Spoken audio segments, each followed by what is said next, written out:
Good evening, ladies and gentlemen. Welcome to the Umzansi Esports League Season 3, brought to you by Nordwing Gaming. My name is Dr. Sid. Super excited to be here with the very starry Snare and the green and blue tent. How are you guys doing?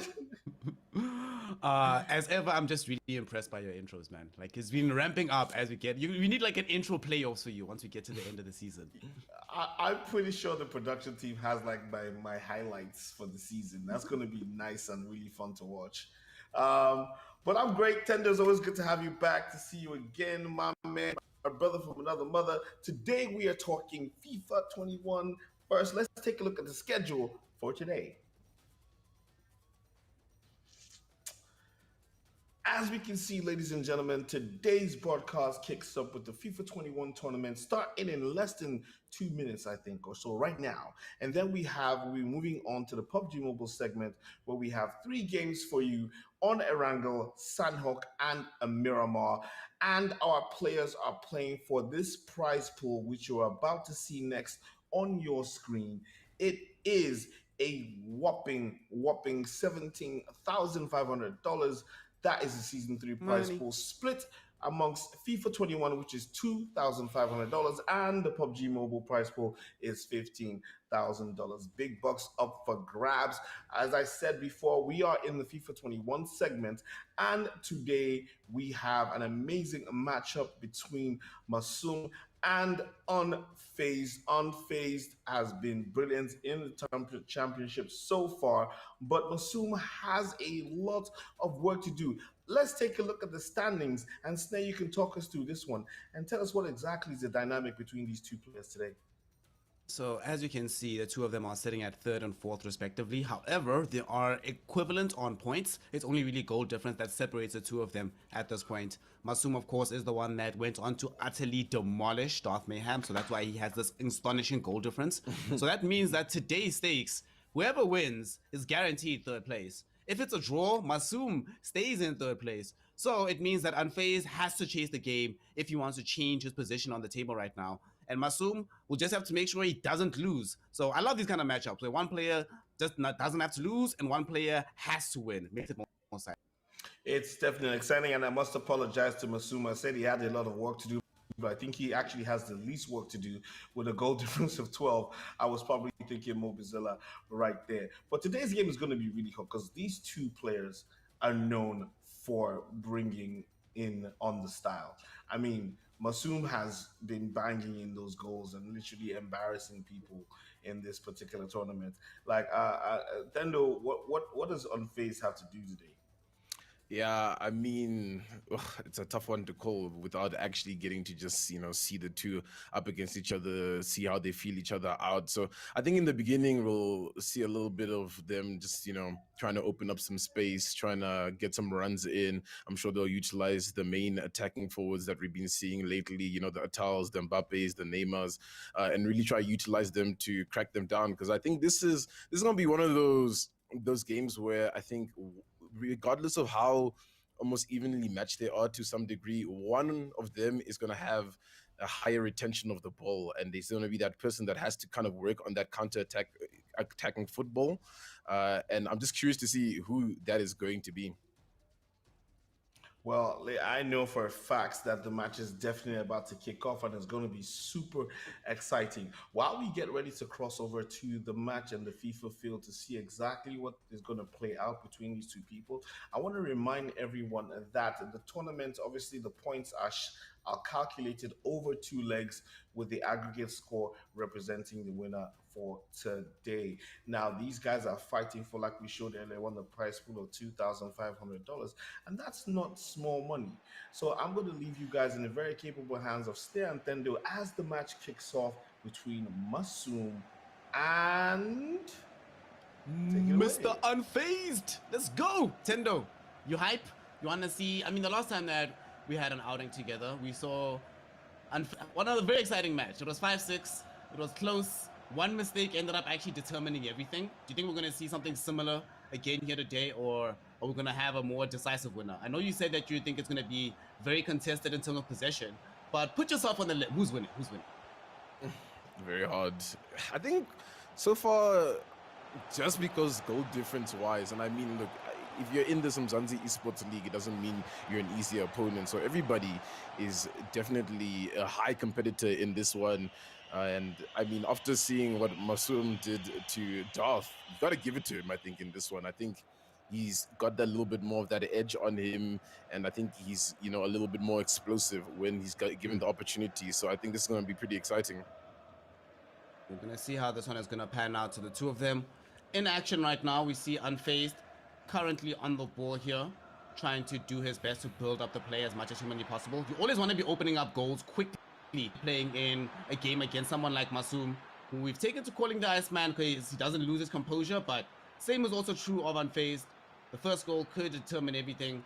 This attack for Unfazed, making it difficult to weave something together. Mbappe gets on possession, can't find a way through the defense though. Masum, a very, very key tackle there from him, and he keeps the ball out of the back of the net. Neymar on the ball now for Masum. Mbappe on that wing, very dangerous in positions like this, but there's a lot of defenders in front of him, and the defense is good. Cancelo manages to recover, passing it back to Walker.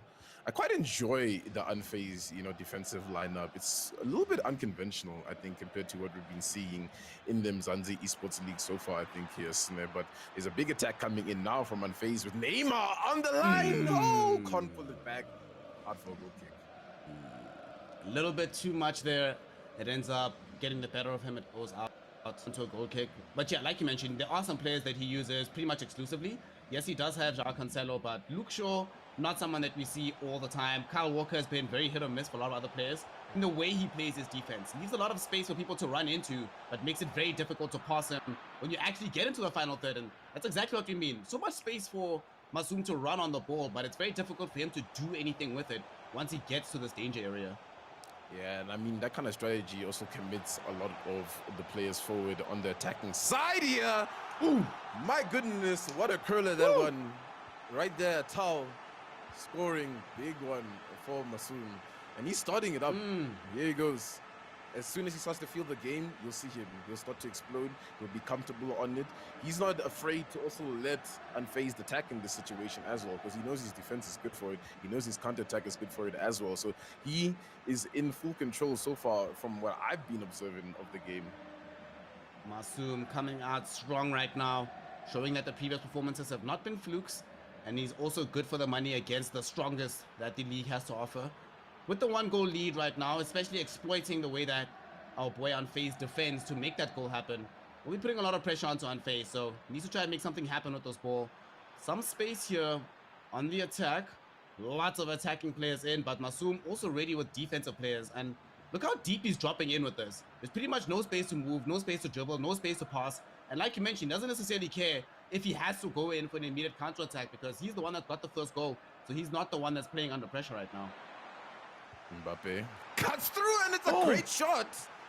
Coming off a pass from Dembele. Dembele attacking prowess really felt there. And I mean, look, if you're watching the France game today as well, I mean, Dembele for me was doing a lot. I quite enjoyed him. You know, he's just a really nice explosive player. He's got some good pace on the ball, some good skills, able to find that pass for Unfazed. So we've got a level peggy game here, and this is exactly what we kind of want here, you know. Two top dogs facing off against each other. You don't want it to be a walk in the park for either of them. You want it to be a little bit competitive, a little bit challenging. And so far, very interesting to call it. That goal is going to put Unfazed back in a good position because now Masum will not have the option of just sitting back in defense. And he also knows that sitting back on defense isn't actually going to be enough to necessarily stop the goals. So we should have more attacking as one coming in now. Ronaldo still on the ball, not dispossessed just yet. So Masum looking in with Mbappe. Can he find a way through? Not just yet. So he's going to try to Neymar, but unfortunately the tackle good enough from Unfazed. Still keeps the ball somehow though. But this attack is not done. Ronaldo finds a way through. Ronaldo in on space, but he cannot get a shot off because Unfazed, great interception there with Wan-Bissaka to force the corner kick. Yeah, really loving this compact play from Unfazed. It's really difficult for Masum to even find an opening in this point. His defense is locking things down, reading it well. Dembele on the ball now, can get a counter off that corner as they find some time to read. You gotta not be playing around like that though. They're able to recover, so the attack is on here. Through ball, great from Shaw. onto Dembele. Dembele dangerous in this position, can find somebody in the box as the players are making their runs here. Back to Sanchez. Sanchez trying to open up the defense, but the defense on the opposite end is just as compact as Unfazed, and it's a turnover and a counterplay. That was lovely to watch coming in there. Unfazed, his attack got fizzled out. Masoom kept his composure, did not allow the aggressive dribblers to have any space to run. And this might be a time though, because Unfazed finds a very key interception. Although immediately afterwards, going back to Masoom, and this might be dangerous. All three attackers were in position, but Unfazed, I mean, he's the one that sort of pioneered this, playing extremely aggressively with your press as soon as you lose possession, and now he has possession. Bamba in the box, down to the belly, but I don't know, Tendo. Do you think he could have spent more time trying to dribble there? The pass seemed a little bit premature in that situation.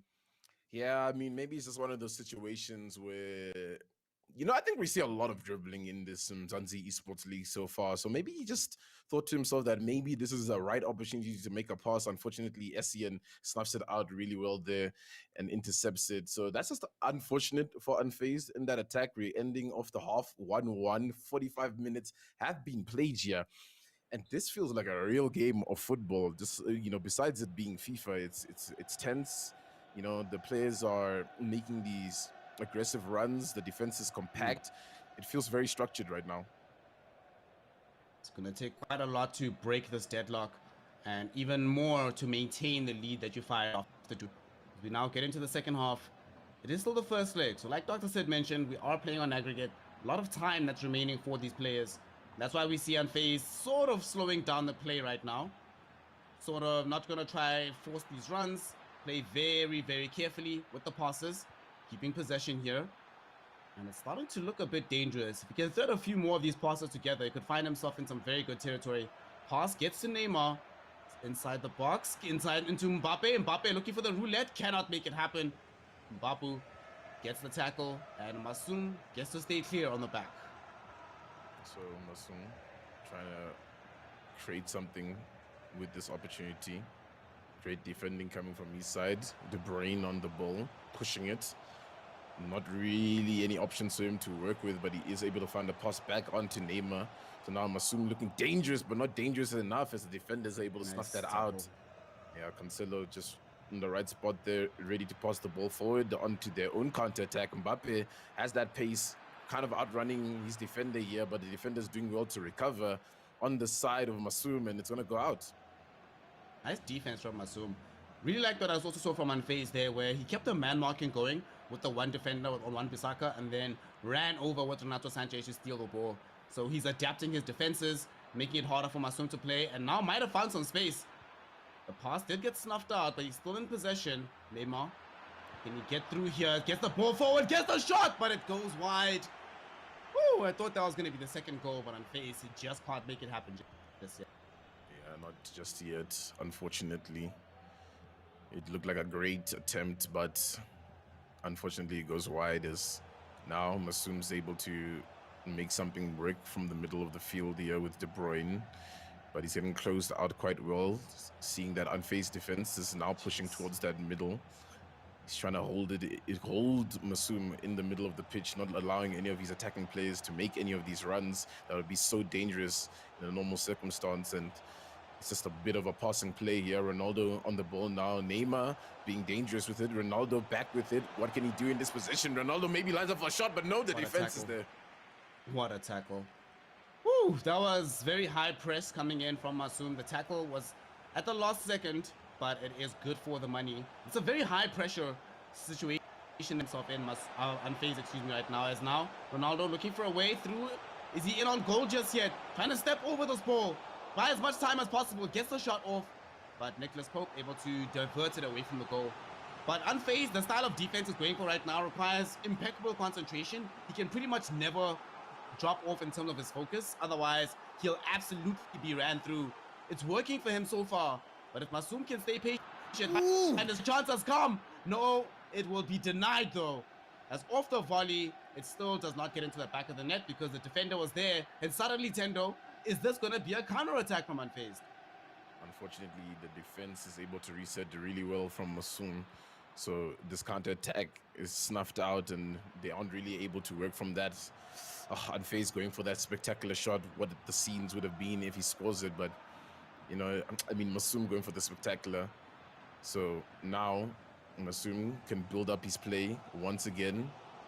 Neymar on it, gets snuffed out. I'm really loving the defense from Unfazed right now. He's calm, he's cool, he's collected. He knows that he's up against a really powerful opponent, but he's not letting that get to his head, and he's just holding things down. So many different looks in terms of his defensive game that are emerging here. And it's not like Masum hasn't tried various ways of getting in. He's tried these flanking runs. He's tried going in with a deep aggressive pass. He's tried using the target man. And every single time, Unfazed has been able to respond. The one goal earlier was brilliant, but it seems like brilliance is what you need at bare minimum to break down either of these players, because even when Unfazed gets the ball back, he's still struggling to break down Masum, because the Iceman, dog, this guy does not crack. It's almost like his defense is just pasted in the back. It does not move, and the moment he has to deal with the counter-attack, like you mentioned earlier, he's ready on the reset almost immediately. And now Mbappe runs it out. Again. Unfortunately for Unfazed. So now Masum can breathe, and it looks like in the 79th minute of this first leg, we're going to get some substitutions rolling in. And it's tense, I think, here, man. It's just like, whew, this is that moment where, you know, 10 minutes left on the clock, and how tight it's been so far. This is on the margin of one goal being the decider, I think, you know. I don't think there'll even be enough time for a third goal after that. So they just either on both sides just have to hold things down and just, you know, work their play, work their counters, try and make some passing plays to open up the defense. But it's looking tough on both sides. Extremely difficult to try and break down this defense, and you never want to be going into a second leg on level pegging. You always want the advantage. We'll see who can get it though. Unfazed defended yet again from an attack from Masum. Seems almost routine at this point. It's kind of like these two players are playing squash instead of football. There might be a small chance of opportunity here with the dying moments of the game. Potentially Unfazed can find a way through. Either that or hold up the ball to prevent Masum from doing the same. And Neymar almost was able to lay off the pass onto Awa. But, oh, okay. Free kick.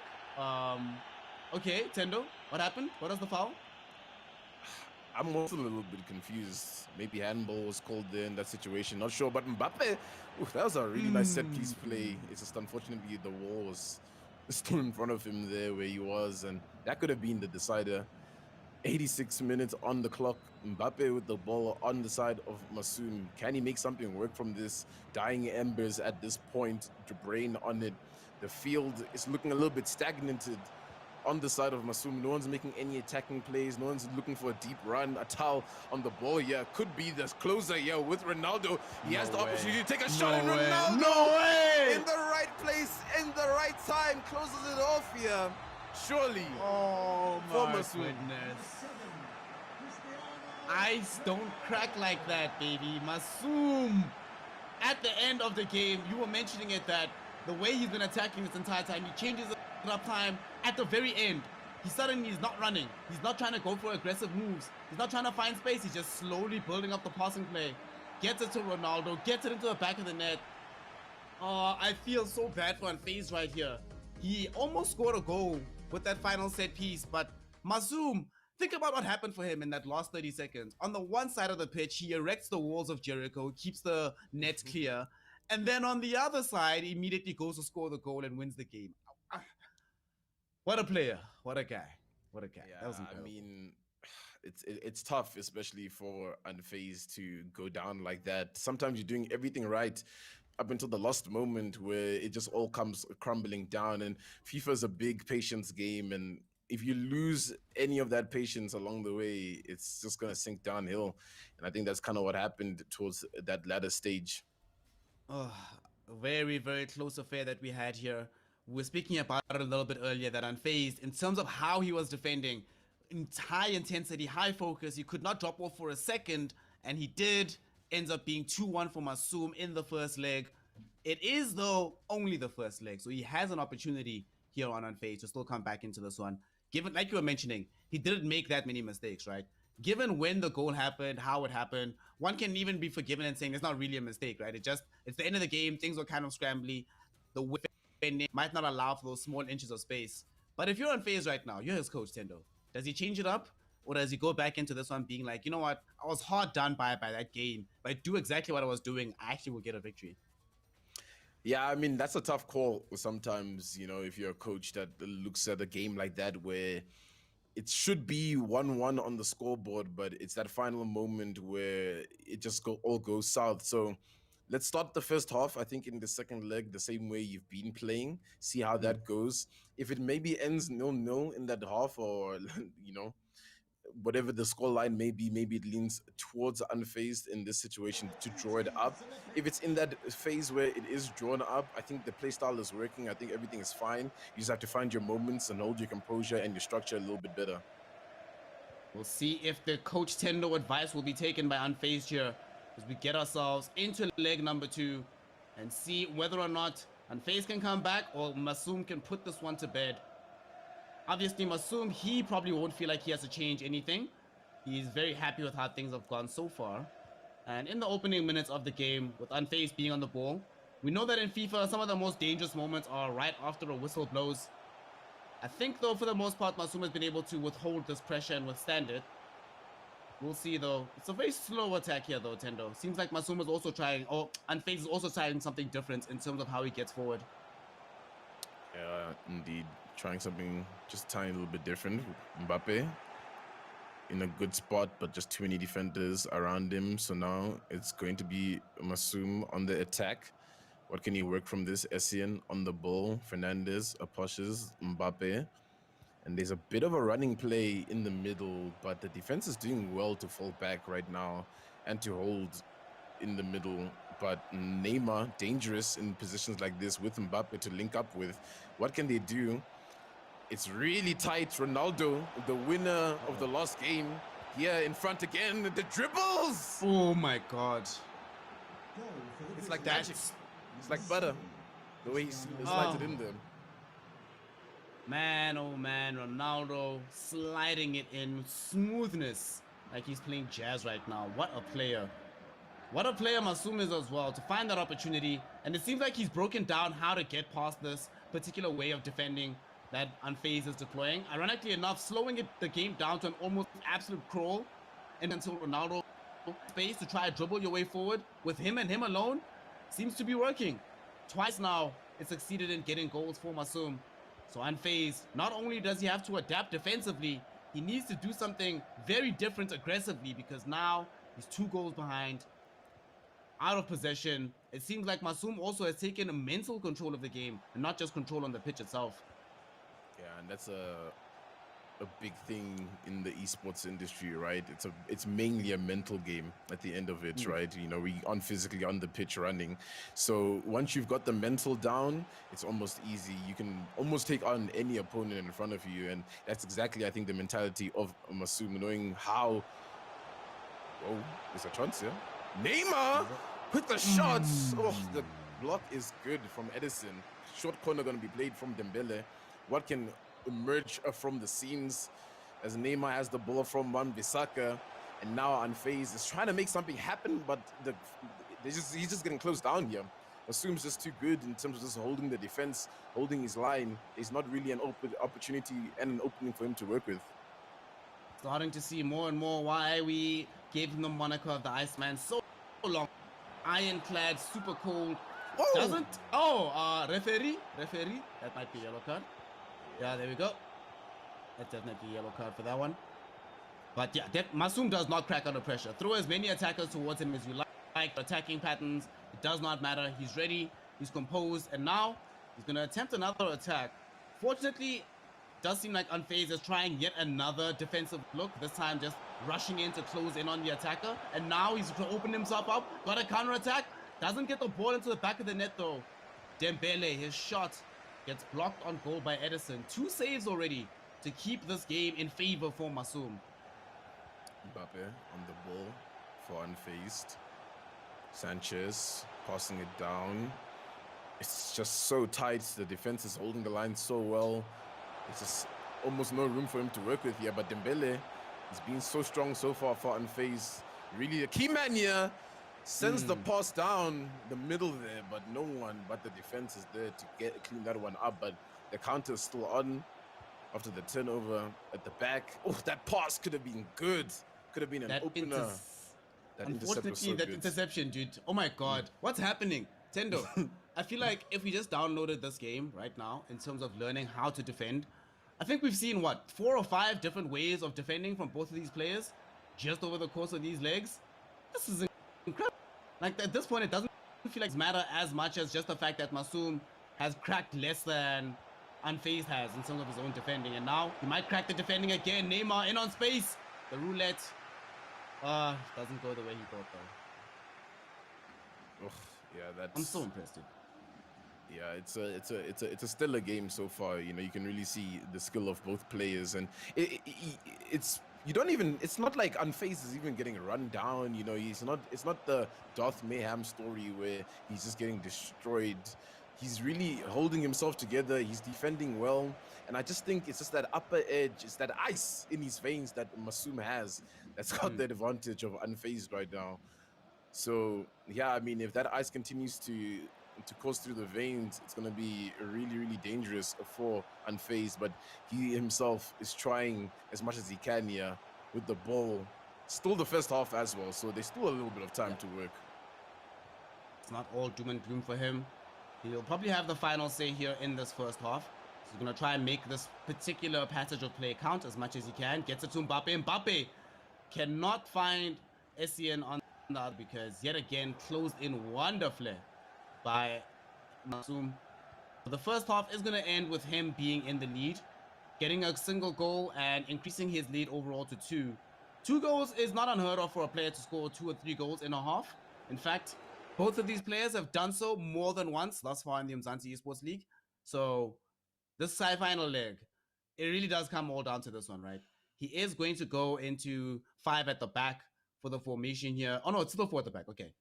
But going to try to make this a bit more progressive in terms of his play. Going to rely less on the runs and more on the accuracy of the passing and the accuracy of the dribbles. Given what you've seen so far, what do you think of the stretch here, Tendo, of the changes being made by Unfazed? Yeah, I mean, for me, I'm already kind of interested in the fact that he's playing Neymar in that center midfield position, which he's still really good and really powerful. And I mean, we've seen, you know, him make some good plays here, but I think Mbappe is a little bit asleep, you know. I haven't really heard Mbappe do much on the side of Unfazed, so maybe swapping those 2 around could unlock something different for him in this situation, but we'll just have to see and wait what his changes are going to do for his play style. Second half started. There's still time here for Unfazed to come back. It's the Umzansi Esports League Season 3, hosted by Nodwin Gaming. It's a stellar game tonight, Snare. Definitely a stellar game, and a game with 3rd place in contention. Remember that only the top 4 get into the playoffs, and right now, as it stands, Masoom is going to be sticking into that 3rd position. Unfazed not knocked off of 4th just yet, but this makes things a little bit more difficult for him going forward. He's going to try now with a run. Luke Shaw carrying the ball, so it does seem that Unfazed is going to throw a little bit more caution to the wind on this one and try to get these overlapping runs with the fullbacks to make sure he can maximize the pressure. The pressure coming in right now. Dembele on the ball. Interplay between himself and Mendes, but Bruno over dribbles it and ends up giving away key possession. And Tendo, this is very dangerous because the counter-attack is certainly on here from Masoom. Counter-attack was on, but it slowed down, so there's some time for the defense to fall back and breathe for Unfazed. And it looks like Masoom's just going to play it from the back and just try build up the play here. And it's looking good so far. Neymar in a powerful position. Interception is great. Dembele is on the ball now. So now there's an opportunity for Unfazed, and he needs a goal in this moment, honestly, if he's going to try to pull this one back to maybe get a draw at this point. Sanchez passing it to Mbappe. Mbappe struggling there to get past anybody. Mbappe with the pass to Fernandes. Fernandes with a shot. No! Oh, it goes wide. That's kind of been the story of Unfazed game, right? That he's able to get into these aggressive positions. But look at the way he's playing. Masoom has been focusing a lot of energy on 2 things. Preventing you from getting to the box. But once you're there, he doesn't waste his time trying to directly dispossess you. He forces you into a bad position where you have to you have to make a dribble that leads to the ball getting taken away. And it's been so successful for him thus far. And now, here he is, Ronaldo in the box again. Can't find a goal this time around, but the ball is still in possession. Not out of danger just yet. Unfazed, definitely breathing a sigh of relief that he's not staring at a fourth goal right now. You know, and I think that edge, that little bit of ice that we're seeing from Masoom that's really helping his game explode is definitely Ronaldo. I don't think this game would be where it is right now without Ronaldo, you know, that Ronaldo factor being an impact. I think every time he gets the ball, it almost looked like there's going to be another opportunity for, you know, points on the board for Masoom. So that's something I think that Unfazed has been struggling to counter, struggling to defend against, is Ronaldo. Yeah. Ronaldo. Major threat that has been utilized to produce 2 goals so far. We'll see if a third will come from him in this tie. Time is ticking out. Unfazed does not have that many opportunities to come back in. Ronaldo lays a ball off onto Neymar, who goes for the shot into the top corner, but it does get blocked. The save keeps this one still in the balance, but after this corner kick, okay, doesn't go in, but Masoom still has possession. The danger's not over. Unfazed cannot rest easy. Finally does get back possession though. But man, oh man, with time ticking down, Tendo, you were saying that he needed to get that goal in that earlier passage of play. But if he doesn't get a goal right now, with this pass that's going to come, I have no idea how he's going to even eke back a draw in this situation. Yeah, it's never over until it's over. Dembele's on the ball. Is this the play that he needs? Neymar good with the footwork there down the middle. It's now Mbappe with the opportunity to get a shot in here. The fancy footwork pays off. And this is it. The game is on. It's hot now. And there's 1 goal separating the two. Now Masoom needs to click that there's still 15 minutes to play in this encounter. There's still opportunity, and you can't be squandering the ball just like that. Dembele's on it. Is this going to be 2 quick goals here for Unfazed to bring himself back into this one, back into contention, to get into that 3rd place position as the ball is being played? He's trying right now. So he passes through. It's just all blue shirts in the box here for Masoom, and he bounces forward with Bruno Fernandes to force the dispossession and to force yet another counter-attack. Ronaldo, the man of the series, on the ball, but it's an offside. Woo! My heart dropped for a moment for Unfazed there. It just looked like it was all over. Chip coming through, keeper running off his mark. We've all seen it before. Yeah, that was just going to be way too painful had the goal gone in like that. Fortunately, we are still in play, and Unfazed has made another substitution. He's going to decide right now to bring on Angel Di Maria. See maybe if the additional creativity can help him out in the closing moments of the game. They're going to make their substitution once the whistle goes out for an out ball. But for now, the attack is still on. Mbappe on position, looking for another way forward. Bamba trying for these dribbles. And Unfazed, can he stay patient enough to get past the defense? Unfortunately, Bamba gets caught on the step over, and João Cancelo takes back the ball. But somehow it doesn't end the attack, Tendo. It's still going. Oh no! Neymar too heavy on the touch. Oh, it's tense. Any mistake from any of these players pretty much decides it. If Masoom's able to score, he's guaranteed it. If Unfazed is able to score, he's leveled things up. The cross comes in, and it's just too much. There's too much pace on that coming from the ground. So this is a big opportunity now for him. I think he has to play this ball really well Unfazed. This is it. I don't think he'll get a second chance. Can he do it? Last week, he went down by 1 goal to his opponent. Will that happen 2 weeks in a row here? Will Unfazed lose back-to-back to the Bravado gang? Last week it was Divac, now it is Masoom. But Unfazed has a chance to change his history, his destiny. This last attack, Luke Shaw passing it to Mbappe, who gets through. And that was very interesting. I don't think that was supposed to happen. Mbappe actually got blocked by Dembele, so it's still in play. We're still looking for this 3rd goal. Can he do it? In the box, Neymar looking for a way through. So many blue shirts. Can't find the dribble though. The ball gets taken away, gets taken out. And that's going to be that. GG, well played. Is finished. The whistle blows, and Unfazed will lose out to Masoom. Whoa, what a game. What a game indeed. And whew, I can see a smile on That Dr. Sid's was- face, and I know you're excited. No, to but just that's break just, that you one know, down. when you see classy play, you just can't help but acknowledge it. Like, come on, like Masoom coming through there and showing why he's up on that leaderboard with 12 goals. Like, look at that, 3-2 defending. Like, that was so tight. I feel so bad for FaZe, you know, like, because at the end that run looked like he was gonna make it happen, but unfortunately, it is what it is. It Now let's almost take happened. a look at what the it almost did, yeah, but you know what it is. Like I say, football, you can't say anything until the final whistle have blown. And FaZe tried his best, but the best was not good enough. I believe there is a song like that. Let's take a look at this table. Snare, talk us through this right now. So now Masoom, because he found himself being able to win our chub with the amount of points that he's accrued, he now leaps to the top of the table. And because of the goal difference that we've been speaking about from him so far, he's easily clear as number one in the standings up until this point. And FaZe not going to lose his position in fourth place, but definitely now will be starting to sweat as to who is close to him, because he's still sitting tied with Young Savage, only ahead on his own goal difference as well. So it seems to be making the difference here in keeping both of the players first and in the top four in its entirety. And of course, Young Savage still has that game in hand, which gives him an opportunity to definitely leapfrog into probably what is the top three, depending on the goal difference.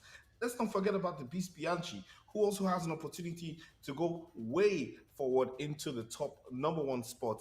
Ladies and gentlemen, it is heating up in the FIFA 21 tournament at the Umzansi Esports League. This is season 3, and this has been the FIFA 21 segment. We will be right back, or I will be right back with some more PUBG Mobile action. I want to say big thank you to Tendo and Snare, always coming through, giving us the vibes, because this was definitely a match full of vibes and action.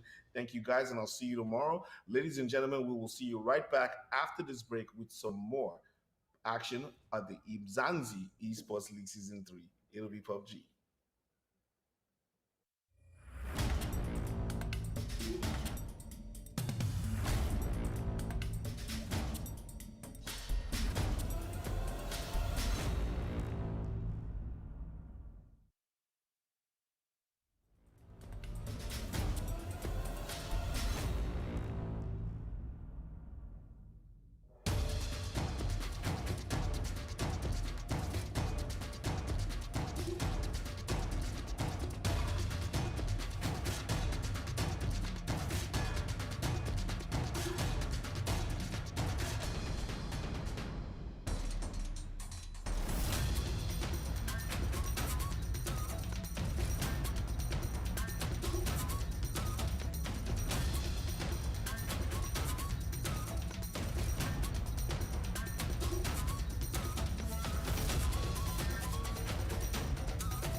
Welcome back, ladies and gentlemen. This is the Umzansi Esports League Season 3, brought to you by Nordwing Gaming, and this is the PUBG segment. My name is Dr. Sid, but I'm not here alone. I'm here with two amazing friends of mine that always bring the action and bring the vibe every time we are on here. It is Esproxy and Patchy. I'm working on it, Ez. I'm working on it. Don't worry You about did good. it. You did good. It's such an improvement. Yeah, we are here to bring you the hottest action in esports on the African continent. But first of all, let's take a look at the schedule for today so you have an idea of what's in store for you. Yeah, of course, it's going to be exactly what you expected. If you've been hanging around the Umzansi Esports League in any recent times, you'll already know what it is. It's a wrangle for map 1, it's Sandhawk for map 2, and of course, to round things out right at the end, it's Miramar for game number 3. And of course, you can see the times in CAT chilling there on the right. Of course, also, we have to talk about that prize pool every time, just to remind you what exactly it is that these teams are fighting for, because it ain't for nothing. It's not just the bragging rights, although there are plenty of that. What else there's plenty of are these dollars that is coming straight through. There's 17,500 of them for the prize pool overall for this season. Of course, 15,000 of that go into the PUBG segment. So we're looking at some big prizes there for the teams who are absolutely fighting for it. And of course, you can see on the scoreboard here, it is the absolute insanity that we see reflected here from yesterday's games. Absolute crazy. We've got Influence Rage Africa sitting in that top spot, followed closely by Undisputed AE. We've got Young Thundercats in position number 3 as well. NFxUnique in 4th. We've got Gamers Unite Nations in 5th. We've got G3 Temper in 6th. We've got Ultra 6 in 7th. And Immortalz in 8th. And I mean, these teams, we've just been seeing them sliding around all over the place. G3 not making it up to the top just yet, and Gun in the same boat. Now, of course, BBC moving up in that 9th position. We've got Scincerity in 10, Fear in 11, Rainbow 6, Madagascar in 12, Not Gaming in 13. We've got Natural Killers in 14, the Drogons in 15, and the Comfy Cartel in 16. Now, these positions, of course, are subject to change. We've only seen one day, and all the rest of the teams, of course, have not yet played, but that is soon to change because, of course, we're going to be diving into the games today where these teams will most likely get a chance to, put those points on the board. And of course, as I said, the insanity that we saw in the previous game was just, it was amazing. You can see that reflected, of course, it's the points that they're getting, and that is reflected right here in the point score system. First place going to get you a whopping 15 points. Second place gives you 12. Third gives you 10. Fourth gives you 8. 5th gives you 6, 6 gives you 4, 7 gives you 2, and then 8 to 12 gives you 1 point, 13 to 16 gives you nothing, and then of course it is 1 kill, 1 point, so you are motivated to get those kills, motivated to get those placements, and we've been seeing that so far. In round number 2, after the relegations from the previous round, things have just stepped it up a notch. I'm super excited to see what the teams have to offer today, because if it's anything like we saw yesterday, we are in for one heck of a ride today. One heck of a ride indeed. And let's take a look at the teams in Group B. Of course, we have G3 Temper, who did compete yesterday. Undisputed AE, Scincerity Esports, Influence Rage Africa, Drogons, the Comfy Cartel, BBC, and Young Thundercats. These are the members of Group B who played yesterday. But of course, they're going up against the people from Group C who will be playing their first matches in the second round of the Umzansi Esports League Season 3. And of course, Group C has teams like Zero Tolerance Skills, Slime 4KT, Lag Esports, Aphelion, Apex, Black Clover, Pain, Africa, Rain from Hell, and of course, the Euphoric Gods. This is an opportunity for these teams, especially the ones in Group C, to put some points on the board and shake the table, as the table is constantly being shook by all our teams, giving us some amazing esports action. We had some really hot events happening yesterday. I can't wait to see what Zero Tolerance Skills and Slime 4KT bring to the table today. It's also exciting to see the way the matchups are set up. So someone always has an advantage, but the underdogs are always coming through with an opportunity to put some points on that leaderboard and take over. Esmery, who are you rooting for today? Who? Just asking me these questions right off the bat. I like asking you these questions. Yes. So Temper is definitely a team that I'm looking out for. I mean, they're one of the teams that we're always looking out for, right? We're waiting for that Temper to reign supreme once again. They've looked a little bit different in recent times. We see a few glimmers of hope here and there, and then they shine through and they do some crazy things. I do think that there's a lot more teams that do very well. Slime 4KT is one of those teams. They're constantly, especially with the kills that they're getting time after time after time. If anything is going to be like it was yesterday, if we're going to have that constant aggression the whole day through, then I think that's an area where Slime 4KT really shine. So I'm curious to see how they're going to do. Well, curiosity is one thing that every single person I can tell around the world has right now because we are curious to see what happens in the first match of today. This is day 2 of the second round in the Umzansi Esports League PUBG Mobile segment. And in season 3, we are getting hot action. We have seen a lot of difference between the games we had in the first round and the games we had in the second round. If yesterday was anything to go by, these teams have realized that there is, as we say in Nigeria, no time to check time. You have to go in, go hard. You can't be waiting there looking at your watch and saying, nah, we have a few minutes. You go in, you get your kills, you get your points, and you move up that leaderboard. Now we are about to fly into a wrangle, and me, Dr. Sid, I just want to relax and leave you guys in the very capable hands of these two people who are going to be talking you through the blow by blow action as it happens and all the magnificent gameplays. Ladies and gentlemen, is Esmery and Pachi. Take it away. Take it away. We're going to head into the first map. Thank you so much, Dr. Sid. It is a wrangle, of course. The tried and true, the bread and butter of the Umzansi Esports League. It is a wrangle, and it is a pretty decent flight path as well, taking us from the east to the west. Nothing too crazy on that front. The real question is, where's the zone going to land? Because we've seen some crazy zones so far. But the other thing is, I mean, yesterday we just saw such a switch up of a lot of what we were expecting from some of the teams. I mean, we saw the Young Thundercats come in huge in that first game and try and gain a little bit of momentum, but they were immediately shut down by some of the other teams stepping it up as well. And none of those teams that were absolutely dominating yesterday were the teams that we traditionally expected to dominate. Now, we saw Undisputed AE taking quite a lead here towards the top of that leaderboard, and that's definitely to be expected, considering that's what we saw them do in the beginning of the previous round. So the question that I'm asking now at the moment, the question that I want to see answered is this going to play out in the same way? Because, I mean, we're seeing the teams really kick it up a notch. Yesterday was just huge in that regard. And I'm wondering if we're going to see the teams continue on that trend, or if it was just a once-off sort of spur of the action moment, boost of power that the teams got, from the beginning of the round, or if it's going to be something that we're going to see a little bit more consistently. Right now, it seems like it is going to be a little bit more consistent. Right now, we got G3, we got Lag dropping pretty close to one another, looking for a little bit of fighting. And with that zone dropping in towards the southwest, we're of course going to have some spicy rotates and the reduction of the available space because of the fact that we're sitting with a lot of the water inside the zone is going to mean that things are going to get tight pretty quickly. And right here, of course, on the screen, we've got Gunner already isolated from the rest of the team here behind some minimal cover.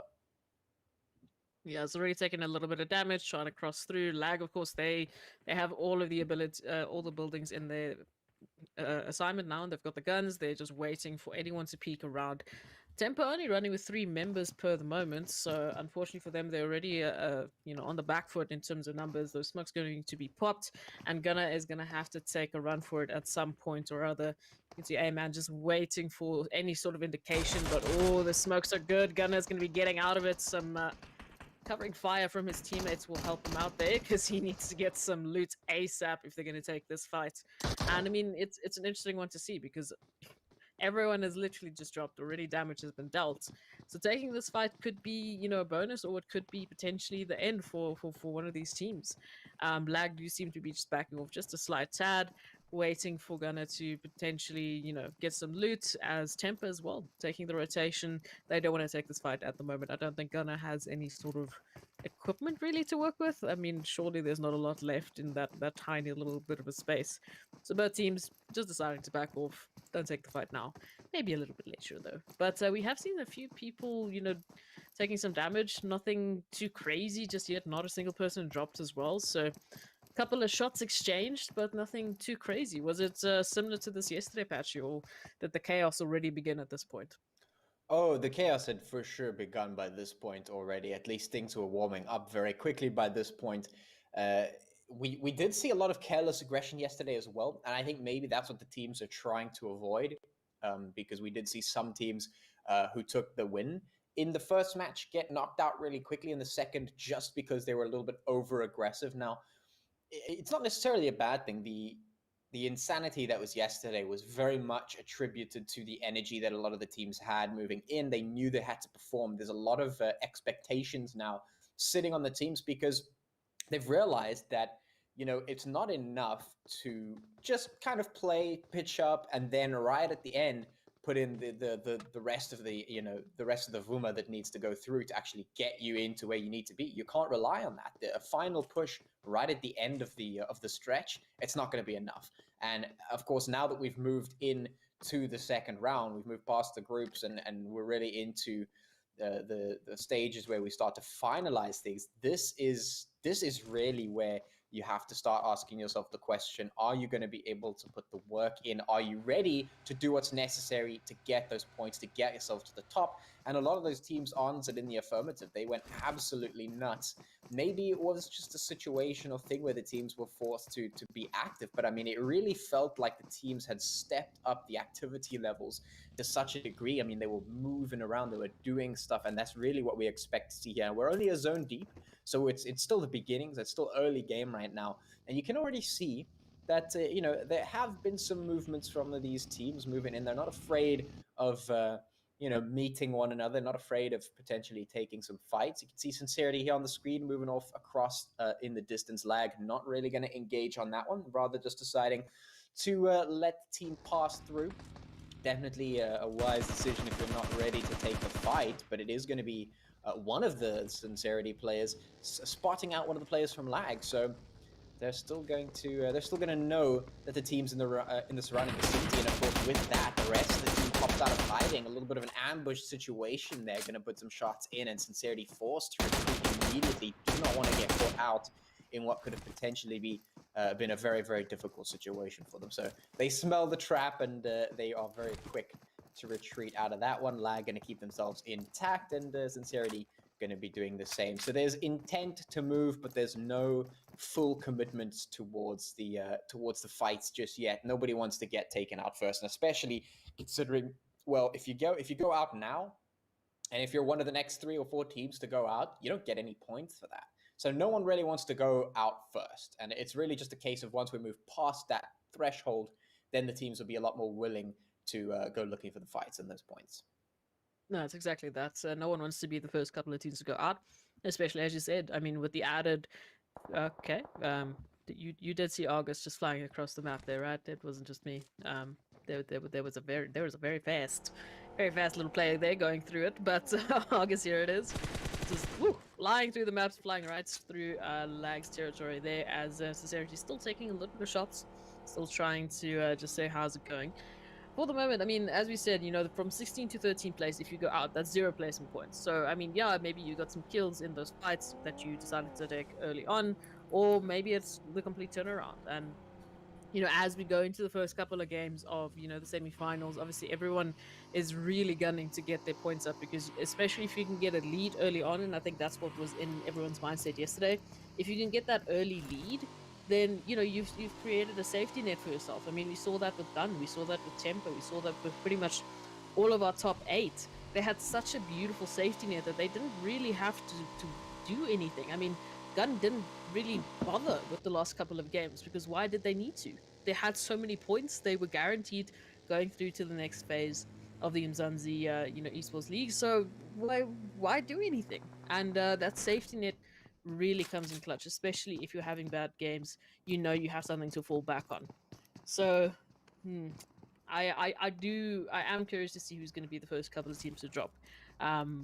we did have a lot of close drops initially. A lot of teams were very much in each other's spaces, and at the moment, I mean, you can see UAE, they've already spotted our temper. So everyone is so close to each other that it's very possible that we're going to constantly have three-way fights, four-way fights, etc., etc. And at this point, I think everyone's just happy to take a piece where they can.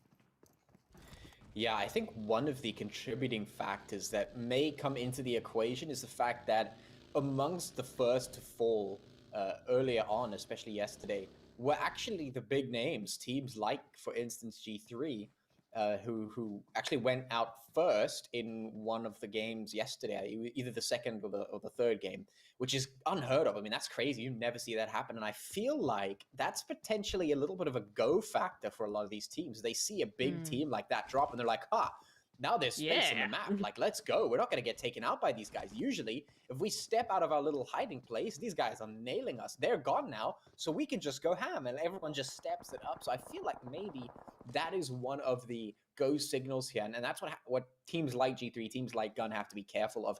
If they are the ones to get knocked out first, obviously it's not going to reflect well on them. It's not going to be what they're looking for in terms of points and score, especially in this round of the game. But it's also going to be a huge upset for the rest of the teams, because I feel like there's almost a bit of a symbiotic relationship here between the teams. Like, if you've got these big names on the board, you know, some of that factor is, okay, we can't really go too crazy because these guys are still out there. These guys are here. They're going to punish us, and we know that. So we're going to play a little bit more safe. And they have that sort of reputation. They have that sort of responsibility to live up to in a sense. So it's really interesting to see if they're going to take the burden on them and actually stay alive for this one, especially considering they have been a little bit tumultuous in terms of their team and structure and whatnot at the moment. As you mentioned, they're playing with 3 players, G3, I think, in this team, or in this round, should I say, in this game. So I'm not sure if they're in the best position to be able to take everything that they're looking for at the moment. So if they can stay alive, that's going to be a big one. So far, though, all the teams have managed to stay alive for the time being as we move into our second zone. That blue zone, of course, moving in. You see G3 on the rotate, moving their way on up, getting into some comfy positions here. We're going to see if they can keep it up. I mean, that's really the question at this moment. You know, we usually see these guys really being the driving force behind a lot of the problems that the other teams face, especially in terms of rotation. You know, we were talking last season, or should I say last round, about how GT utilizes that high ground to the heck out of all the teams. It's something that, you know, we've seen them do so often that they've almost become known for it. And with that presence not on the board at the moment, you know, maybe it's some of these teams are going to be driving straight past another team, getting peppered, dude, and almost getting taken down. Very, very low on HP, but just barely surviving. The truck, though, not going to be doing too well. And with the driver getting hit out, we got to just instantly bail out of that one, toss the smoke, try and get the rest of the crew up, because now they're in a little bit of a situation. Pain is going to be putting the pain into them, and really, G3 are facing going out very close to first, although we did see one team getting immediately erased by Influence Rage. I think that was Euphoric Gods, yeah. Euphoric Gods, yeah. So they just got taken out. That's quick. And Real G3 quick. might just fall next. Yeah, it's Pain is doing fantastically. You know, I've been so thoroughly impressed by Pain, because when they were starting, you know, it was a little quiet from them. I mean, they weren't really finding themselves in positions that they could really win or get themselves out of. You know, the kill counts weren't that great. And then, you know, they came out of the woodworks, got 2 winner chicken dinners in a row the one day of Umzansi, and since then, I mean, they have just been revitalized, and I've been so happy to watch the Somalian team. They've really been doing fantastically, and I mean, that's what it's about, right? Highlighting some insane talent in Africa, and I think everyone here is making us quite proud. G3 Tempo, on the other hand, though, they are still in a little bit of position here.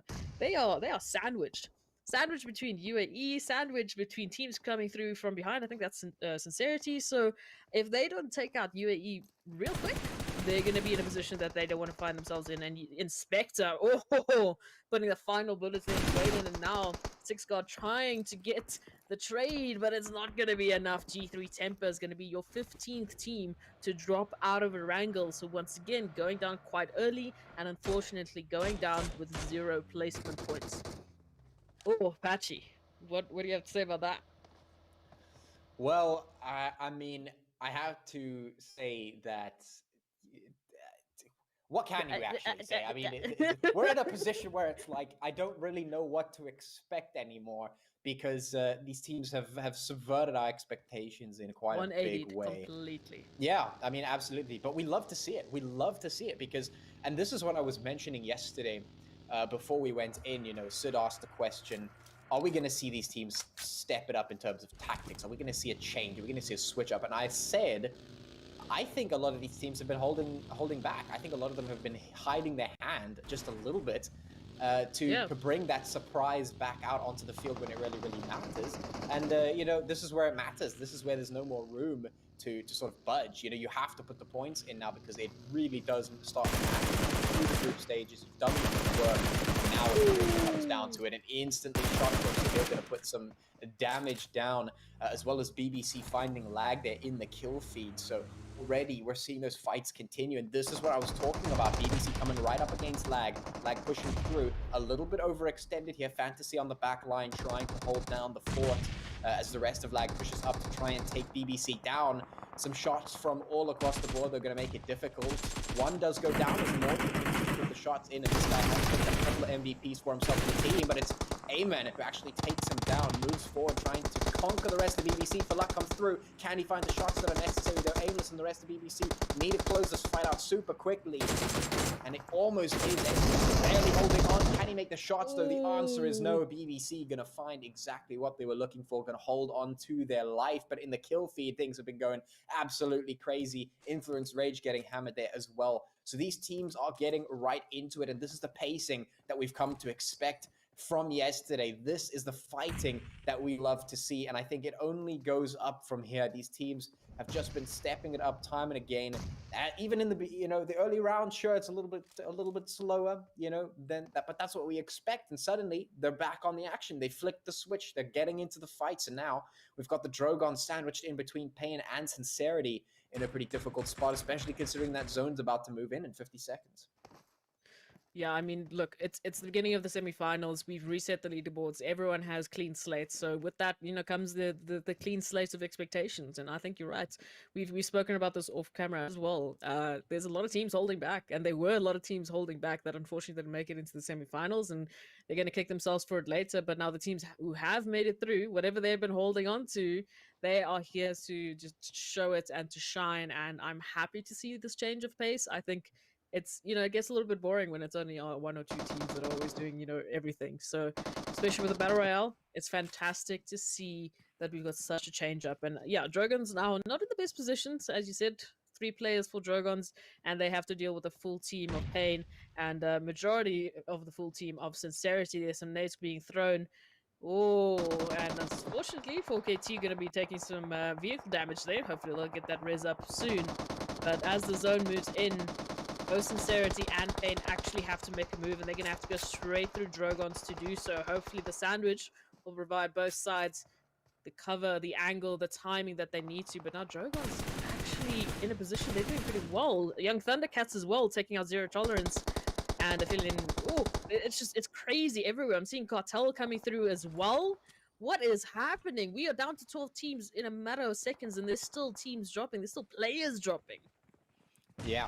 And I guarantee you the victors of this match will be a completely different team than we've seen traditionally. It's just going to be, it's an absolute battle royale is exactly what's going on here for what we can say maybe the first time in a little while. I mean, this is crazy. These teams just absolutely showing their prowess of being able to go into this one and bring the fight to just about everyone. Now, right here, we have at the top of this perimeter here on the zone, a couple of teams sneaking around. We got BBC, we got Scincerity, we've got UAE, we've got the Drogons. Everyone's just chilling out here, putting those shots in, dipping around the cover, just continuing to be active all across the board. And that is, well, it's just incredible to see, actually.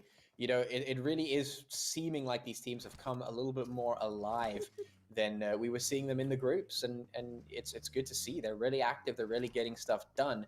And the fights are happening. So, of course, here on the screen, it's the Drogons going up against Pain right up ahead of them. Pain using those trees as cover, using just the bare rise right ahead of them as a cover. trying to put the nades across, not finding any success just yet. But somebody's got to give. These guys are right at the edge of the zone, so they're going to be safe from blue for the time being, but that's not necessarily going to be the case forever. Up comes El Chapo, though. He might just have a bit of a key point here. I don't know if they know he's there. Up he comes, put the shots in. Dan getting caught out. Immediate clapback, though. Tsuka's got to make something happen, but El Chapo retreats through the smoke. A brilliant ambush there to do some damage, but can it translate? Can they push for any more? It was a good decision to try and get some cheeky shots in there, but is it going to be enough? Tsuka does go down. That might be the go signal for Pain as they crawl up, looking for the rest of the shots. The blue zone threatening them right up here. Super, super close. Up comes the rest of Pain. El Chapo continuing to do the work. Up he comes, puts the shots in. Does Nero make it happen? The Drogons putting the shots in. They've got to repel this attack. Up they come. The shots go through, and Dan not able to save the day for the Drogons. Nero goes down as well. And of course, Pain will take them out, collect those kills, and reduce us to 10 remaining teams. 34 players left alive just as the zone shifts up, gives them 30 seconds to get that rotation through. Scincerity off in the side, also going to have to make that rotation. Of course, we switch over to UAE. It's Undisputed AE fighting along the docks here. Also have to make their rotation, but there's so many teams in the surrounding area. It is going to be super, super tough to make it happen. Yeah, I think that's quite a little bit of an understatement at this point. I mean, we've got 9 teams left. Taking it through, I mean, we still have a lot of teams outside of the zone at this point. You can see Scincerity, one of the teams that have been literally crawling from fight to fight. They're hurting. They're limping at this point. They've already dropped one member. They have to still get through the rest of, the teams to get into the zone. And at this point, I mean, whoever they're going to be running into is going to be taking more than one fight. So everyone is in a position that they don't want to be in. Oh, looking at it now, though, I mean, we've had so many teams just pop off. Influence Rage Africa, I've been seeing them in the kill feed constantly. Pain as well. El Chapo is still alive, still doing the damage onto Rain. So that's fantastic to see, and everyone is popping off today. Scincerity just trying to sneak past BBC here, but I am pretty sure they are very well aware of what's happening. And if they weren't, well, Relax just spotted 1 or 2 out, so all that information has been gathered. Influence, the only team really with, some cover to work with here and actually in the zone, so they don't need to worry about rotations at the moment. There's BBC looking to take out Scincerity here. Oh, the flyby is there, and that's going to be Scincerity to be taken out in 9th place. And BBC going to be happy with those points. Pain still just throwing bullets at Rain, but UAE actually chiming in, might be taking a break into this fight, might be changing up the pace. Oh, Influence, I mean, they've been literally constantly in the kill feed. At 10, they're at 10 team kills right now?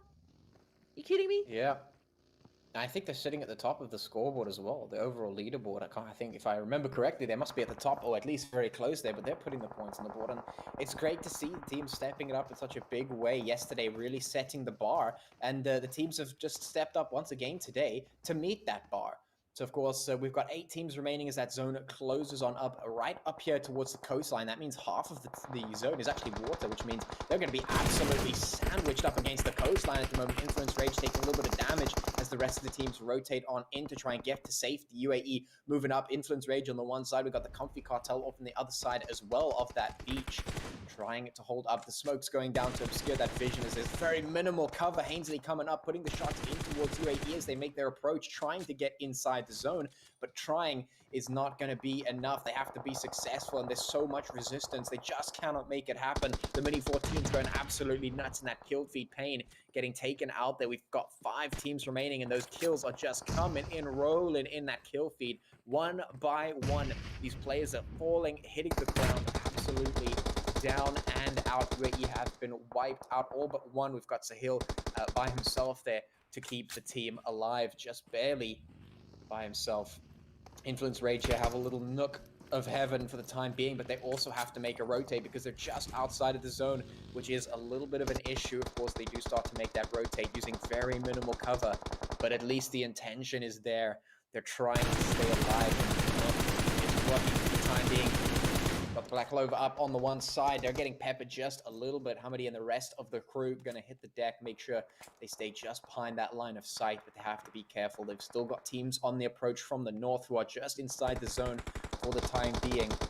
The Cartel has to dodge these bullets at the moment. Influence Rage absolutely putting them in as they make their approach up the beach. They're not happy with just sitting there doing nothing. They want to push up, and it's working. Hainsley with a little bit of a cheeky rotate there through the water to try and catch them from the other side. And right now they're just doing a brilliant job, Cartel, and realize they have to push, move up against Black Clover to put the hits in. But are they going to be successful at the moment? It is just shots left and right. Everyone's losing points. Everyone's losing players. And, well, now they're going to be losing teams as well. 4 teams left as Pain gets taken out. Influence Rage losing a little bit of HP there as the teams try and repel their advance up the beach. Yeah, UAE unfortunately going out there, so he'll met the untimely death of finding Pain Africa. Cartel in a bit of a situation here. They are literally sandwiched between every last remaining team. In the center, they're working with minimal cover is an understatement at this point. Thankfully, there's a little bit of something to work with, but as soon as they stand up, everyone can literally see them. And some nades going their way would not be a vibe right now. So let's hope that's not the case. But unfortunately, Black Clover, they have their number. Influence Rage still a little bit split up, but for the time being, it's working out for them. Just waiting to see who's going to be taking on who, and then potentially they might capitalize on that. Black Clover with 2 members, Cartel with 2, and Influence Rage with 4. At least it was until Pain Africa had anything to say about it. Down to 1 knock with the rest coming through, though. Cover is there. And for the moment, Pain Africa are going to be just backing off, just waiting for that angle. Those nades from Black Clover finally connecting to the comfy Cartel as they're left down to only Tigress, who can potentially go for the res here, but it will be risky. Again, as soon as they stand up, there's going to be the angle that everyone is literally just waiting for. Yeah. Black Clover actually in a good position. I mean, at this point, it's actually Pain and Cartels that are within the zone. Influence Rage just outside it. Black Clover have to make that rotation. So if they can get rid of Cartel, then they've got a spot. Yeah, the teams that are currently inside the zone, maybe a little bit in the crosshairs of the rest of the teams that need to move in. You can see those nades getting tossed, some smokes getting prepped, everyone's getting ready to make the advance. The shots going through, Influence Rage getting pepped, and down goes one. Sully now remaining there on the beach, trying to keep himself alive as he's isolated from his team. But Kingerman, keeping the rest of his teammates pinned down, not going to allow him to come up on this one. So much damage done at the moment. Pain just keeping them separated, keeping them apart, and making it super, super difficult. Sully has to move up, but he's got too many angles to try and watch here. Chilling in the smoke to try and keep himself alive, but it's not going to last very long. He has to isolate the fight. He has to take down Pain, who's just causing such a nuisance for Influence Rage here. They're just stopping anything that they're trying to do. The action coming through, and there it is. Pain doing exactly what they intend, taking Influence Rage down, taking those players out. The shots landing true, leaving them very much isolated. Even though there's 2 players for Influence Rage, they are separated. So isolating the 1v1s is not difficult. With minimal cover, Kingerman easily able to take down Mercury, leaving Sully all by himself. But the question is he going to be able to stay alive? Because the cover that Pain has right now seems to be superior to that of what Sully has access to.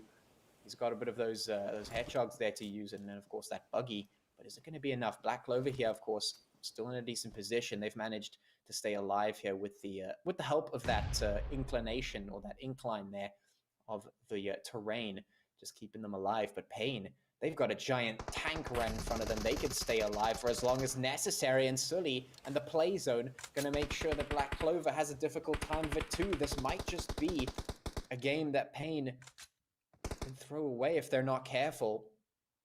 But this is definitely seeming like their fight to lose. Pain have got the numbers, they've got the position, they've got the cover to make it happen. Sully is isolated. He doesn't have much cover to work with at all. And of course, with that zone moving in, he has to crawl forward, trying to reposition himself. But man, there's very little he can do here. Pain should be able to just push up and win this one, but they're playing a little bit safe. They don't want to throw it away just yet. They know this could still go the other way if Sully's shots ring true. It's going to be close. It's going to be careful. Sully just trying to continuously reposition, keep Pain on their toes. But how long is he going to be able to keep this up? The thing is, if he can get behind that rock, he's got a little bit of cover, get some meds up. But Kingerman is already moving forward. He's already slowly but surely doing the exact same thing that Sully is, just crawling in the dirt, getting as close as possible. So though Sully has made it to this rock, he's going for the meds as soon as possible. It's just the work here from Payne might actually be brilliant, because while one is keeping him distracted, the other is getting closer and closer and closer. So Sully was completely focused on the wrong member, and I think that would have been the W for Payne coming through once again. I mean, I was singing their praises earlier on, and I mean this is just going to show you how insane the talent is here. Influence Rage Africa really were doing fantastically there. I mean, still they finished with 10 kills. And I mean, of course, Black Clover finishing in third. I think it's quite a surprising first game, but again, in the same token, with all the surprises we've had, I feel like this is what we should have expected, the unexpected. Yeah. I mean, it certainly does feel that way, because, here we are seeing exactly the same kind of stuff that we saw yesterday. If this becomes the trend, which I think it might just do, then we're going to be Ooh. in for some crazy games moving forward. Yeah, absolutely. And I feel like once I've said it before, and I'm going to say it again. Cartel constantly finding them in positions where they are just in the middle of everyone. And again, it happened. I'm worried for Jita, because low key, yeah, nah, I don't know. But ladies and gentlemen, that was an amazing match, amazing gameplay. We had action from the beginning all the way through, which I'm glad to see, because I think that's a new theme for this round of the tournament. So super excited to see people dropping, and also very, very happy to see different names in the top half of the standings. Speaking of standings, let's take a very, very quick look at what the standings look like after the first game of today. Yeah, this is always super interesting. I mean, since yesterday, we've been seeing this crazy switch up where we've got teams like Payne Africa taking #1 spot, that chicken dinner, plus 11 kills, 26 points for that game. Influence Rage also heading up right to the top of that one, second place with 22 points. Black Clover coming in third, 10 points for that third place, and 8 kills, giving them 18. The Comfy Cartel coming up with a very spicy 17. BBC with 11 in fifth place. We've Undisputed AE in sixth with 8. Aphelion Apex in seventh place with 5. Young Thundercats 3 points in 8. I mean, these are the names that we've been seeing sort of moseying around in the top of the leaderboard, which we were generally seeing towards the middle in the previous round. So it is very interesting to see that happen. But the question is that going to continue to be the trend? Is seeing G3 in 14th position with 0 points going to be the trend? Is seeing zero tolerance skills with 0 points going to be the trend? Because, I mean, I think somebody mentioned it yesterday in yesterday's games. These are teams that we know are really good at bouncing back when they're not finding what they want. So I'm waiting to see if they're going to turn it on and flick that switch and go, okay, we can't let ourselves go out so quickly. Ooh, but just a And shout there out we, to Tigris there with the MVP. That was amazing. 6 kills, 705 damage, and a survival time of 23 minutes and 12 seconds. Ladies and gentlemen, the action does not stop. And we're going to be taking some time off to relax and really let these points that we've just seen maroon, or just soak into the chicken, so that when we get that winner chicken dinner, it's gonna be really, really spicy. Ladies and gentlemen, that was the first map of today's gameplay. We have 2 maps left to go on Sandhawk and Miramar. As you can see, the excitement is fever pitch, and we will not let you down or disappoint you with some exciting games. My name is Dr. Sid, here with Pachi and Esmery, and we will see you right after the break.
Welcome back, ladies and gentlemen. This is still the Umzansi Esports League Season 3 brought to you by Nordwing Gaming. My name is Dr. Sid, here with Esproxy and Apache. And I have to tell you guys something. If you aren't following Nordwing Gaming on all our socials, you need to do so now because there's information that you are missing out on. This is the hottest action on the planet when it comes to esports on the African continent. Let's take a look at the schedule. We are at Sandhawk next. Moving over after that to Mirabar. You don't want to miss it. This is your captain speaking, taking you on this amazing journey with my two amazing co-captains, co-pilots, co-captains. Yeah, same thing, same difference. Same. Ladies and gentlemen, we have our players playing for an amazing prize pool that you could take a look at if you wanted to, but I'll tell you what it is anyway. It is a whopping $17,500 US, with $2,500 going to the FIFA 21 prize pool, and the big boy $15,000 US going to the PUBG Mobile prize pool, so you understand exactly what our players are fighting for. This is where you bring your best, put up, shut up, go hard or go home. Looking at the standings after the last game, the standings for the last match, we have Pain Africa in the lead with 26 points, Influence Rage Africa with 22 points, Black Clover from Mauritius with 18 points, the Comfy Cartel from South Africa with 17 points, BBC from Mauritius as well with 11 points, Undisputed AE with 8 points, Aphelion Apex from Nigeria with 5 points, and Young Thundercats at number 8 with 3 points also from South Africa. Moving down the list, we have Rain from Hell from Mauritius with 2 points, Scincerity Esports with 1 point from South Africa, the Drogons and Slimefolk KT from Nigeria as well with 1 point, Lag Esports with 1 point, they are from Mozambique, G3 Temper from South Africa, Zero Tolerance Skills from Mauritius, and the Euphoric Gods again from South Africa with 0 points. We will be looking at how these affect the overall leaderboards. But right now, we are going to be heading into our map, which is the close quarter battle that is Sandhawk. Pachi, what is your take on Sandhawk, bro? This match, looking at what we've seen in the last few games, what are we expecting today? I mean, yeah, that's tough to say because generally, in the past, it's a case of, especially in the previous round, we saw this pretty actively. It's a case of Miramar and Erangel. Those are like the traditional maps. The traditional teams do well there. And that's sort of the standard. And then it's Sandhawk where things get switched up. But now that we're watching teams like, Influence Rage, we're watching teams like the Drogons, we're watching different names come to the top, Pay in Africa. And we're watching teams like G3 and Gun going out really early. Like, are we expecting G3 now to come through now in this? Is this where we see Gun come through now? I don't know. I think that this maybe is a little bit too early to judge. I think today and yesterday, maybe a little bit extra hype, and it's great to see. But I think that there is still so much more that these teams can bring. And I think we're in for a whole lot more. I think there's a lot more surprises these teams have for us. So I'm not going to say anything because to make any predictions now is actually just to pull, just to draw at straws. We're pulling at strings here. There's no evidence. There's no data. We have to collect that. That's what we got to collect. We got to watch that data happen live. I'm going to go out on a limb here and say that Gun is going to do really well on this map. Probably a top 5 or top 3 finish, and G3 is not going to do so well. They're going to do well on the Miramar map. Those are my predictions, but of course, what do I know? I leave you in the very capable hands of people who definitely know. That's Esproxy and Pachi. See you guys after the game. There it is. Thank you so much, Dr. Sid. It's game number 2. It is Sandhawk, and we are already getting into that spicy action. Right at the top, we've got, of course, on the map, that flight path going down from the north to the south.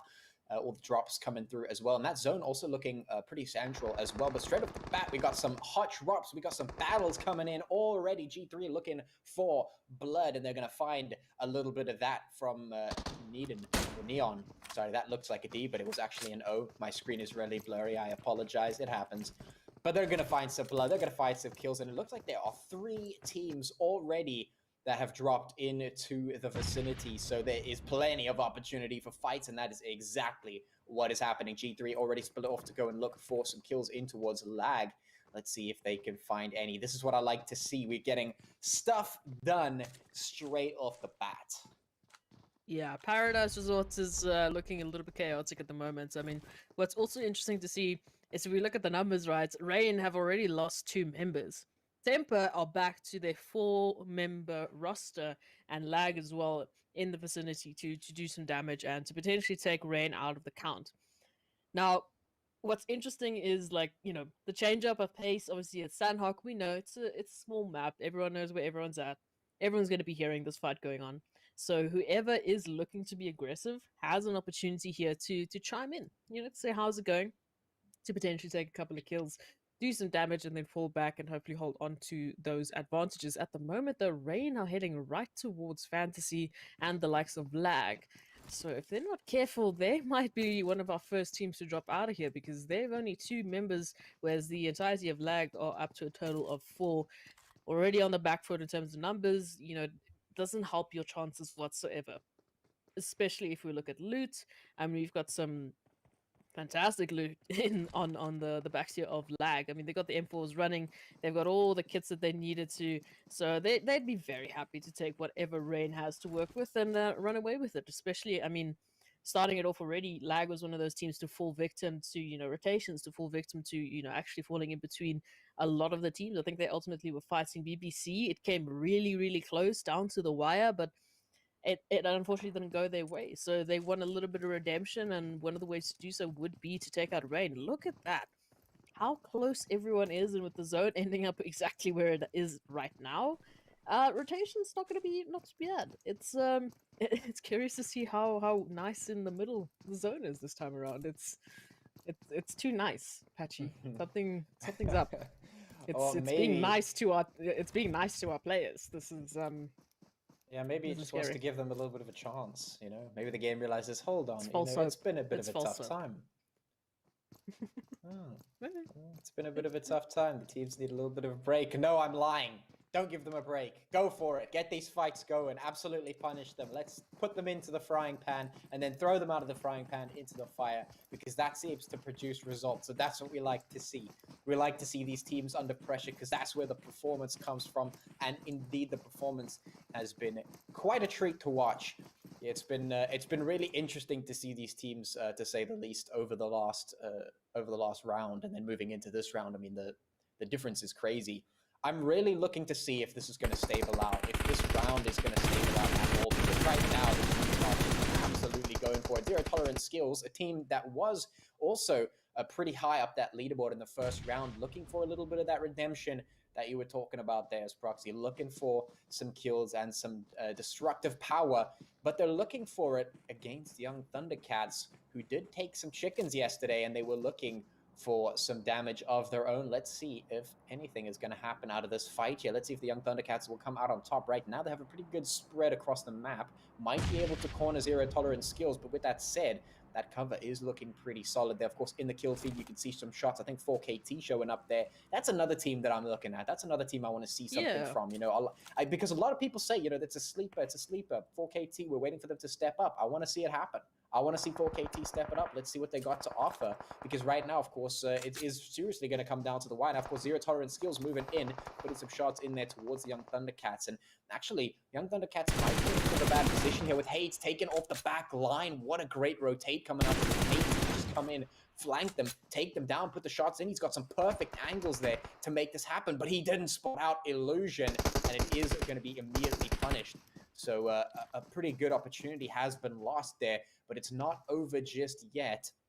Zero Tolerance, of course, moving in for the kill, and with 2 downs on the side of the Young Thundercats, this might just be the time to go in for the throat and take them out. Indeed, Rush is going to be moving on up, and he is looking to close this out onto the Young Thundercats, who have been found out. Superior, not in a position to assist, so he's just going to be...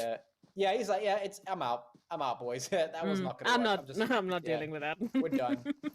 It was GG, but you know what? We're out now. I think that's the same thing that happened to them yesterday, actually. They got a really good game in game number 1. And then game number 2, they were just so keen for the fight, and they just got instantly clapped. And I think they realized perhaps maybe retreating is not the worst decision to make when you're in a bit of a predicament like that. So they will stay alive for the time being, but only barely. You know, I mean, you were saying, you know, Zero Tolerance is one of those teams that, you know, needs to redeem themselves. They want to get the points, etc., etc. A little bit of a revenge story. Young Thundercats also didn't do fantastically in that first map. You know, they went out. I think they were one of our first 4 teams, maybe going out.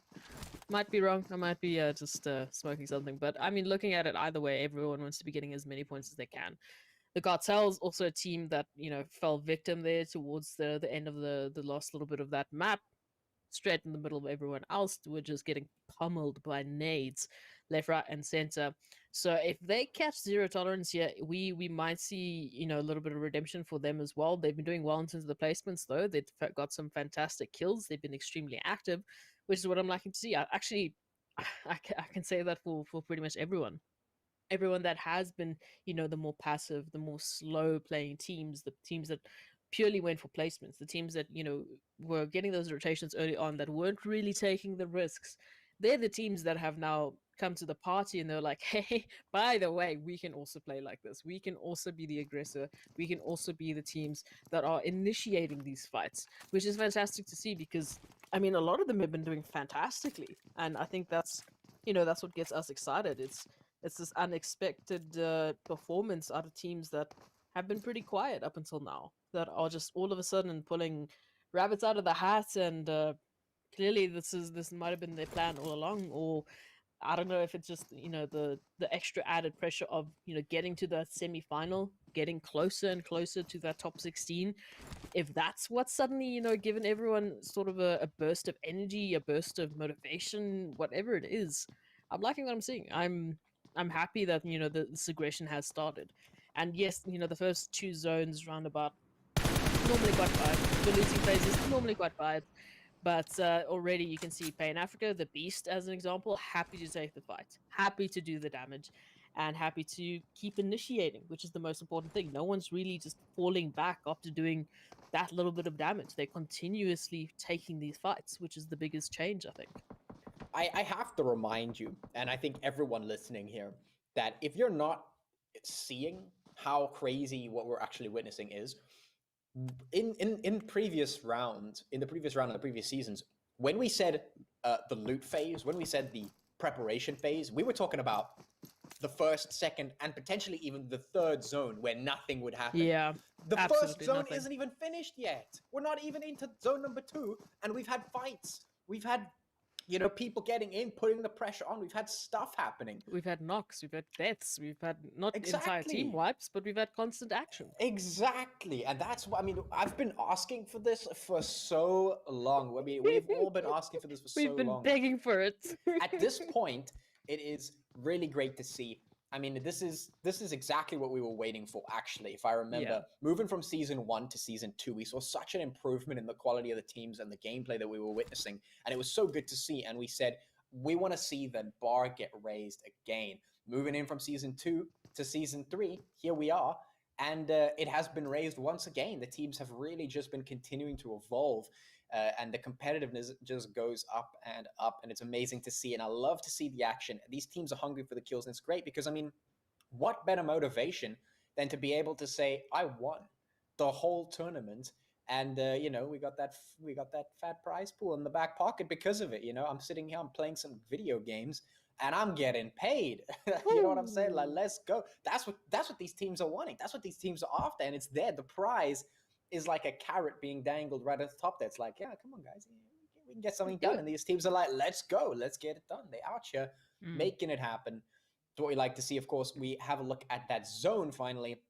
We get to take a quick peek on what's actually going on. A nice centralization of teams in towards the center of the zone, getting themselves a really good spot there for the future. And of course, as that blue zone starts to make its way in, all the teams going to get themselves nice and comfy on the other side of that line. But the question is, are they going to be able to stay comfy? The answer is, of course, no. Absolutely not. That zone is going to move. It's going to get smaller. Those teams are going to have to rotate. We're going to see some fights. And indeed, I hope we see some fights starting to happen pretty soon, because that's what we like. That's what we like. I mean, that's really the true test at the end of the day. You know, we can talk strategy and tactics all we want, but it comes down to the fights. At the end of the day, it comes down to who gets those kills. Kingerman going to find some of his own as Pain. A good spot at the top of the hill here. Some good vantage points to try and put the damage into the surrounding teams. We've got Kage right here with Aphelion Apex, who are hopefully in the position to back him up. He seems pretty extended here up towards Pain. If they catch him out, it might be a little bit of a tough time. The nades are being tossed as well, so it's not like he's hiding. They know exactly where he is. The question is, can they root him out from behind that cover? I mean, if you look at the bottom of the hill, I mean, Comfy Cartel, they're just sneaking around. They're happy to take a bite of this action if they can. At the moment, rotations still have to come through. Zero, unfortunately, you know, don't really have any sort of opportunity to get out, so going to be taken out there by Kingman. And as Pain, you know, do a little bit of a rotation out, they could potentially go for a sneaky little flank here, but they are aware that there's another team just brooding on the sidelines, waiting to, you know, make their move of their own. So for the moment, Pain Africa quite split up, trying to cover each other from the long distance.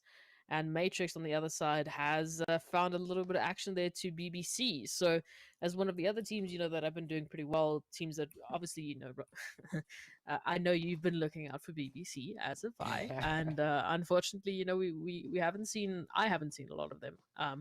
As I said, I keep, you know, casting the other groups. But they're also a team that I've been wanting to see. I mean, they're so good and so innovative that it would be a shame to not see them, you know, rise to the top, take that winner chicken dinner. But we'll see. They've already managed to take out Lag, and I'm sure Lag is feeling the spite of that. They'd be happy to take them out themselves, and a little bit of clapback there onto UAE might be just what they need. So looking at it now, we finally tune into the fight. I've been hyping up just behind the scenes. BBC still have all 4 members alive and well with. So heal for UAE has gone down and is unfortunately waiting back in the lobby to see what's going to be happening here. Influence Rage Africa also just so close that could actually get involved in this fight. And that's the beauty or the danger of Sandhawk. Everyone is very close to be able to jump into these fights whenever they feel like it. Yeah. Certainly can at the moment. Rusty on the approach up towards Kingman. Of course, those low HPs going to be a little bit of a problem. Rusty continuing to snake his way up the hill, or not really snake in the traditional sense, more like in the Zigzag. left. Yeah, the Left, zigzag. right, left, Yeah. right. We know we use the snake for the oats in the grass, you know, and we're not seeing any of that right now. We're not seeing any snaking. We're seeing fight. We're seeing action, and up comes Rusty, giving it to us. That Thompson right in the hand, slapping the damage down. And oh, look at those wonderful thirsts just coming in there, picking it up, collecting on that bounty, collecting those points. Up comes Kage, but he's going to get taken down. The cover's not enough. He's going to get nailed. El Chapo from Pain going to be making it happen. Rusty on the back, not able to assist his team, and really just has to fall back and try and get some free loot off the back of the craziness that we're witnessing. This is what we like to see here. Pain still continuing to be dominant up here onto the top of this hilltop. We'll see if they can keep up the aggression. And moving on to the topic of BBC, because we were talking about them earlier. Yesterday, I actually mentioned them specifically because they're a team that, like you said, can really innovate, but they're also a team that has proven to us they can actually contend in the traditional sense, in the regular sense of the word. They're really good fighters. They're good at defending, and it's great to see. And of course, now we're seeing the approach BBC man of the hour. It's the team that we've been talking about coming right on up and just collecting on those kills, just absolutely hammering away, delivering the punishment, making sure that they take residence at the top of the hill, getting themselves a really great angle. G3 getting hammered by 4KT, Zero Tolerance, putting the hit in towards Influence Rage, should I say, in that kill feed there. And, well, this is where we see the action continuing and really turning up to the next level as the teams make their rotates in and that zone gets all the smaller. Everyone is just scrambling to stay alive here as per usual. We still have 16 teams on the board, though. So we've been seeing people losing tons and tons of players, doing tons and tons of damage. But they haven't been dropping the teams just yet. And of course, speaking of, there goes the first one, dropping down to 15. Is that going to continue, though? Oh, instant assault on the comfy Cartel. Goodbye. Another team getting sent back to the lobby. That, of course, being the Euphoric guards there doing the work. So yeah, we're just seeing it. I mean, look at the kill feed continuing to go ham. Lag getting hammered by the Drogons. This is exactly what we've been waiting for. We've been waiting for them to step over that threshold, step over that line, and deliver us that destruction. Yeah, if I'm looking at it, I mean, you can literally just see all of the teams so close. UAE just on top of that hilltop can run down and potentially ruin it here for Euphoric gods as they're trying to just get their HP up. If you tune into 4KT, a team that we've been waiting for, we've been waiting for them to pop off and just to show us what they've got. They've been so consistent leading up to the semifinals that it would be a shame if we don't see a winner chicken dinner coming through for them. Temper, oh Temper. Finding lag, finding 0 and 0, finding the kills onto Temper, looking not so great for them. I think they're down to potentially only Gunner left. So, I mean, even though they have all 4 of their members, this game's also not going as well. If they fall here, once again, they won't have any placement points. They're still in Yeah. danger of dropping without any placement points. Eamon, what you swimming over there for? Oh, You can he have to get up? Sometimes Can you he just get gotta up cool from off. there? I think there is a ramp to the one side, if I'm not mistaken. I might be thinking of the other hill that people fall off Yeah. a lot of the time, or the other. I think there is a ramp though if he swims to the other side. We'll see if he can make it happen. On the approach, and 4KT actually, Aimer, doing a good job. Putting the damage in, not finding any kills though, but the damage should be enough to make things difficult, especially considering they're trying to battle the zone as well with 4 zones deep, which means the blue is going to be doing quite a bit of damage. So we'll see if they can out-heal the zone. We'll see if they can stay alive for the time necessary. Sneaks, of course, heading that one, trying to keep the team from being third-partied. Rogue going to get hit in that kill feed. BBC also getting assaulted by Influence. Rage, who are also trying to make things happen. Oh, there we finally get a peek of that map. To see exactly where that zone is and has moved down in towards the southeast. The teams having to get the rotate on BBC under a little bit of pressure as the teams come on through. You can see Bootcamp quite popular for the rotates. A lot of teams moving through that general vicinity. A lot of teams up towards the north have to move on to the rest of the teams inside the zone, but not everyone's going to be able to do it. Those team numbers dropping as the Young Thundercats get hit. 12 teams remaining, 36 players left alive as those rotations now need to come through. We expect to see a whole lot more fights happening here. Absolutely, and unfortunately I was right. Gunner, the only member remaining here for Temper, but not anyone that you should sniff at. Still doing some beautiful damage there to 4KT, looking for more, and the spray might be good, but there's a lot more teams coming through at some point or other, so taking fights here is always going to be some added pressure, especially as a solo. You're always going to be looking, at your back. You're always going to be waiting for that third party, that fourth party, or just, the rest of the members of the team. But 4KT, they're in a position they'll be able to met up, get themselves back to fighting shape, looking to the rest of the lobby. 12 teams in, so everyone going down now is thankfully not going to be going without anything. They will be able to get some placement points as a consolation prize, but of course we know that's not good enough. Everyone wants to get as much as they can. Drogons here with 3 players, and I think this was the case earlier on in Erangel as well. So like Temper, they're on a back foot, right? They were on a back foot there in terms of numbers, and now they still are. So they have to be very good with their decisions, with their strategy to try and give them every possible edge and take the fights as best as they can.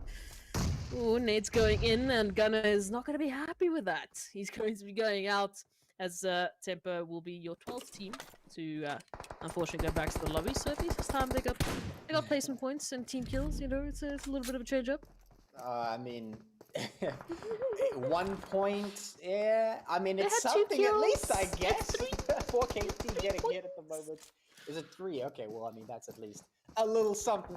But I mean, it's definitely not what they're looking for, especially if they want to make it to the top. I mean, traditionally, G3 definitely a team that vies for those top spots, not coming in the same way that we generally expect them to, but the rest of the teams are stepping up. They're taking advantage of that. They're taking advantage of the situation with that zone closing up. We're moving in 5 zones deep at the moment.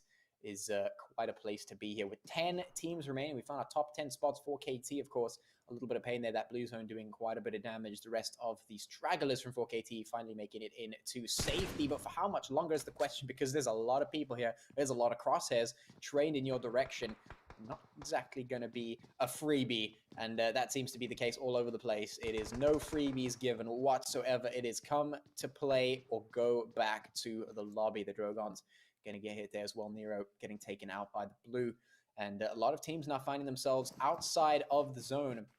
They're going to have to make their rotation. Black Clover right up here also needing to get something done. But as is the case every single time, if you're the first one to make the rotate, you might just be finding yourself getting third party to death. So you've got to be really careful about your surroundings. You've got to make sure that you do some clearing out before you go in for that rotate. We've got BBC holding up right here in the cover, just at the edge of the zone, which is going to give them a really good advantage if they can keep this one, of course.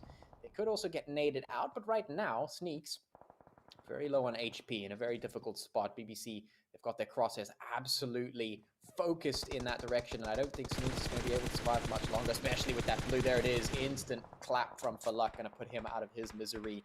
No chance for out-healing that zone or whatsoever.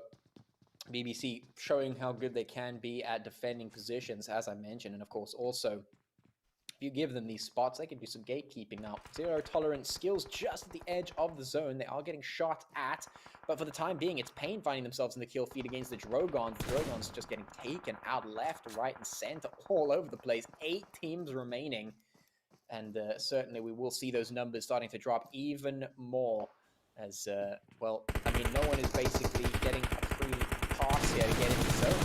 You see everyone just making sure that these teams are getting taken out for their insolence if they try and get into the zone without clearing the surrounding area.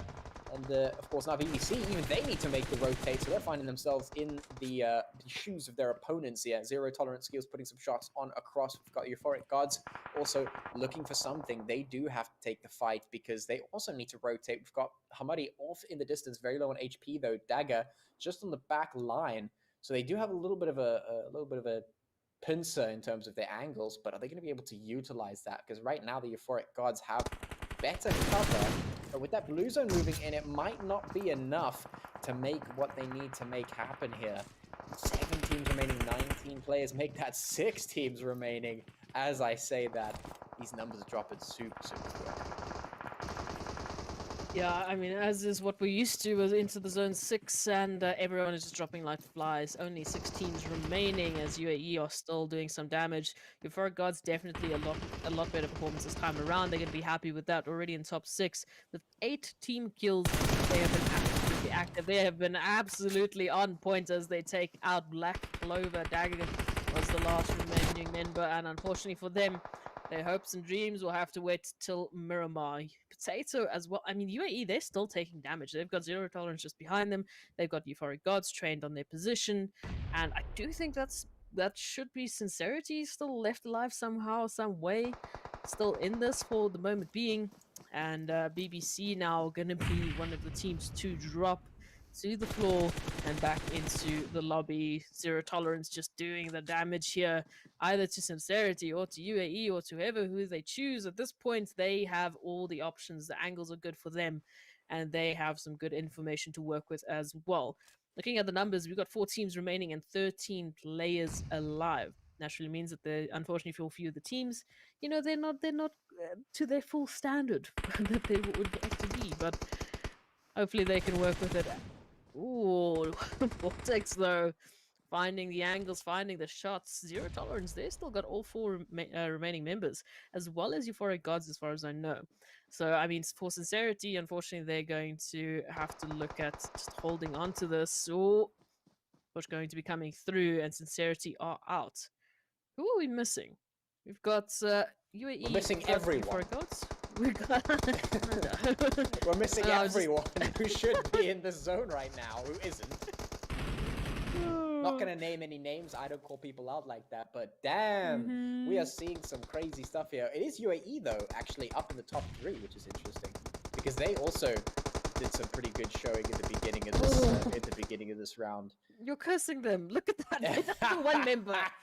Gee, shush. It's not my fault. It's not my fault. All right, I touched the wood. I don't know if that's how you get rid of half the ghost, but I did. In any case, Euphoric Gods are getting hit now as zero tolerance skills moves on them. We've got 3 teams remaining, but Matrix, the last one alive for UAE, but he's just going to bide his time because up comes zero tolerance. They're looking to take them out. They're looking to assault them. Indeed, up they come, putting the shots in. They've taken a little bit of damage. The fight is not yet over. Matrix could use this time to actually maybe really put some damage in and try and get himself into second place. But if he lets them kill each other, he can get that to happen anyway. Myth has to make this happen. He's got to put the shots in, but up comes Hate, instantly taking him down. And that should be it for the Euphoric Gods. I'm not sure if they're going to be able to come back from this one. They're in a really tough spot. Sinister, the last one left, to try and bring this back from the depths of, well, just getting absolutely clapped. Hate's on the hunt for Matrix. If you're going to find them, yeah, the shots are coming through. He knows exactly where he's coming from. Matrix not able to land the shots. It's done. It's dusted. The chicken has been picked up. It's Zero Tolerance coming in with a whopping 13 kills there. I mean, that's nuts. That's insane. UAE finishing in second place, and Euphoric Gods, what, as I said it, such a better performance from them. They're coming through in third place with 12 kills. So I mean, your top teams, they're doing fantastically, and they're so active, and it's coming to their fruition there. I mean, double-digit kills is nothing to snuff at, especially in these kind of lobbies, especially with the competitive edge that everyone has. Everyone is on point. Everyone's hitting their shots at this stage. So the only way you're going to get those kills is if you just step it up even more and continue to do so. And hopefully, if the RNG gods are in your favor, you could be looking at taking that winner chicken dinner. But Zero Tolerance, whoo, I don't know. It was just so weird. I constantly thought that they were at the disadvantage. They were fighting everyone. Everyone was, waiting for them, and they made it work. They just, wow, kudos to them. The kill counts, unbelievable. Game there. I know. I think did I say? I think I said before the game that Gun was going to get a high placing and GT was going to do well in the next map. But to watch what just happened right now shows that it really isn't sure for anyone. Zero Tolerance Skills coming in and saying, look, we've been doing badly the first map. Now we need to come out and show what we're capable of, and literally going up there. Like I just can't wait to see what the tables of this particular match looks like. Let's see the exact kill count and the points distribution after this last match. And after that, we'll also be taking a look at the MD for the match. And then it is going to be Miramar. So while we're waiting on the stats, Esproxy, what was the highlights of that particular match for you? I think the highlight, it's going to sound so corny, but the highlight was literally the whole map. The fact that everyone was constantly looking for fights, constantly looking for action, constantly looking to find themselves an opportunity to, put themselves in a better position consistently, that was the highlight for me. Nothing can top that. Wow. And Patchy, talk us through this leaderboard of the last game. Well, I mean, look at it. Zero Tolerance coming in with 13 kills, a total of 28 points. That's a large number of kills and points to come through with at the end of a single game. In round number 1, in the group stages, we were looking at teams coming away with like 3 points here, maybe some 15 points, like looking good, maybe 20 points, and we were looking at almost 30 points straight off the bat of one single game. Euphoric Gods coming in quite close with 22 in second, Undisputed AE with 15 in third, we've got BBC with 10 in 4, we've got Scincerity with 9 in 5, 4KT with 6 and 6, Black Clover with 5 and 7, and Pain, of course, with 5 as well. In 8th position. And I mean, these are names that have really been stepping it up in recent times. I'm still waiting for, to see if we actually have any teams that become the clear sort of leaders of this round. Because right now we don't have that. Right now we don't have a clear leader in terms of, and of course we have the overall leaderboard, which does show who is sitting at the top. But I mean, are they going to be able to stay there? Because if they do, that's going to be a huge change. That's going to be everything tossed completely on its head. I mean, we were talking about that. Sure, maybe it's a big 180 in terms of performance, but if this is what we're going to be consistently seeing, we're going to be seeing some names taking their place as possibly some of the bigger names that we have to watch out for here. And there you have it. Hates with 5 kills, 662 damage, and a survival time of 25 minutes and 34 seconds. That is our MVP for our second match tonight on Sandhawk. This is still the Umzansi Esports League, brought to you by Nordwind Gaming. It is Season 3 and is the PUBG Mobile segment. We have one more map to go and one more opportunity for some teams to shake up the table today. Ladies and gentlemen, Dr. Sid Ez, I'm going to say Ez, and Patchy will be right back with some more action on the map Miramar after this break.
Ladies and gentlemen, welcome back to the Umzansi Esports League Season 3, brought to you by Nordwind Gaming. This is the PUBG segment. We've just had Map 2, and we are ready for Map 3. It is Miramar, but let's just say, ladies and gentlemen, we've had some amazing games today.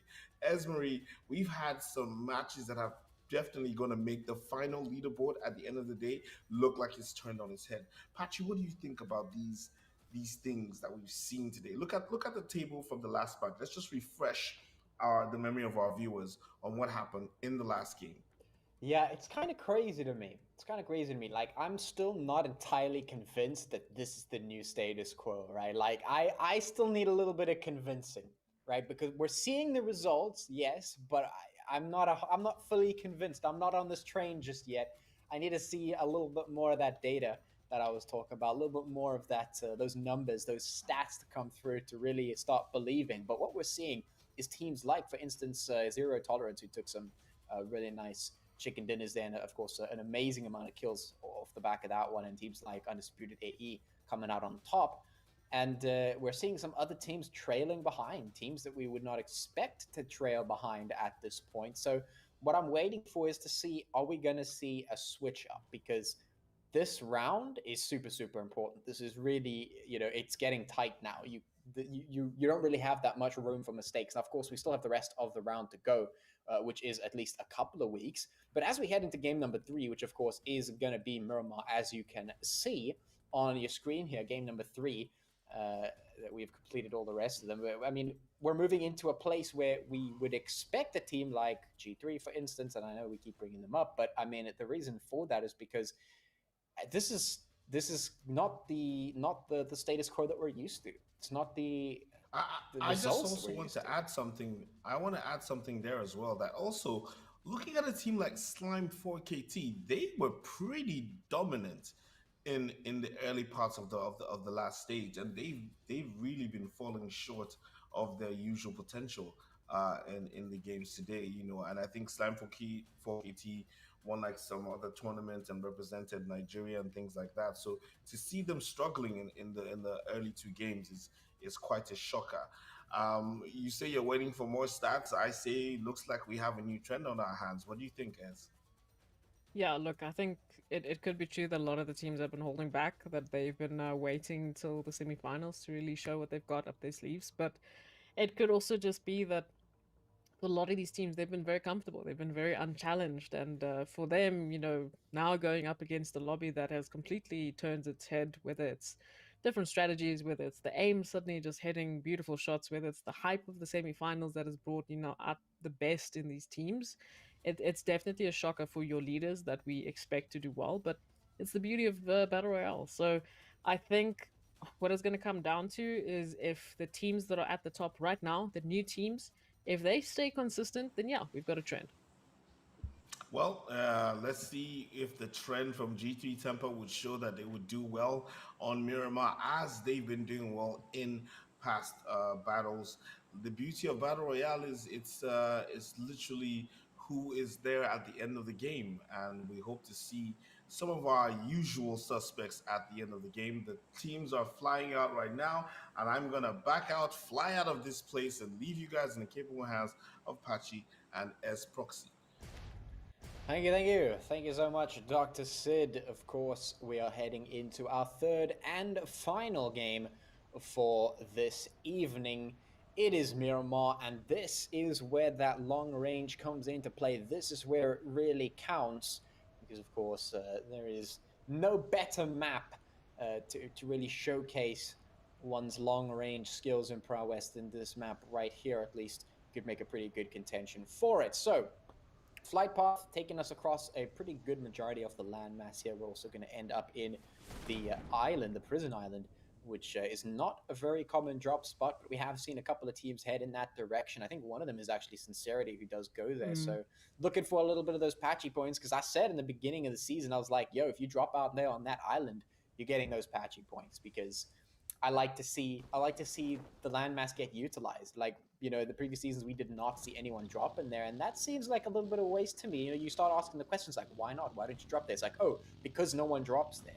I mean, that sounds like a pretty good reason to drop there, because then, you know, you got some free reign of the place. You got free loot. No one's out here to bust you right up down to the lobby. So, I mean, that sounds pretty good to me. But, of course, we have seen a trend towards that violence. Definitely some of these teams woke up on that side of the bed today looking for the kills. And like you said, maybe a little bit of the hype for this round is driving them to do so. I don't know. We'll see. Is the question that was posed by Dr. Sid is, are we going to see a trend here, or are we seeing a trend here?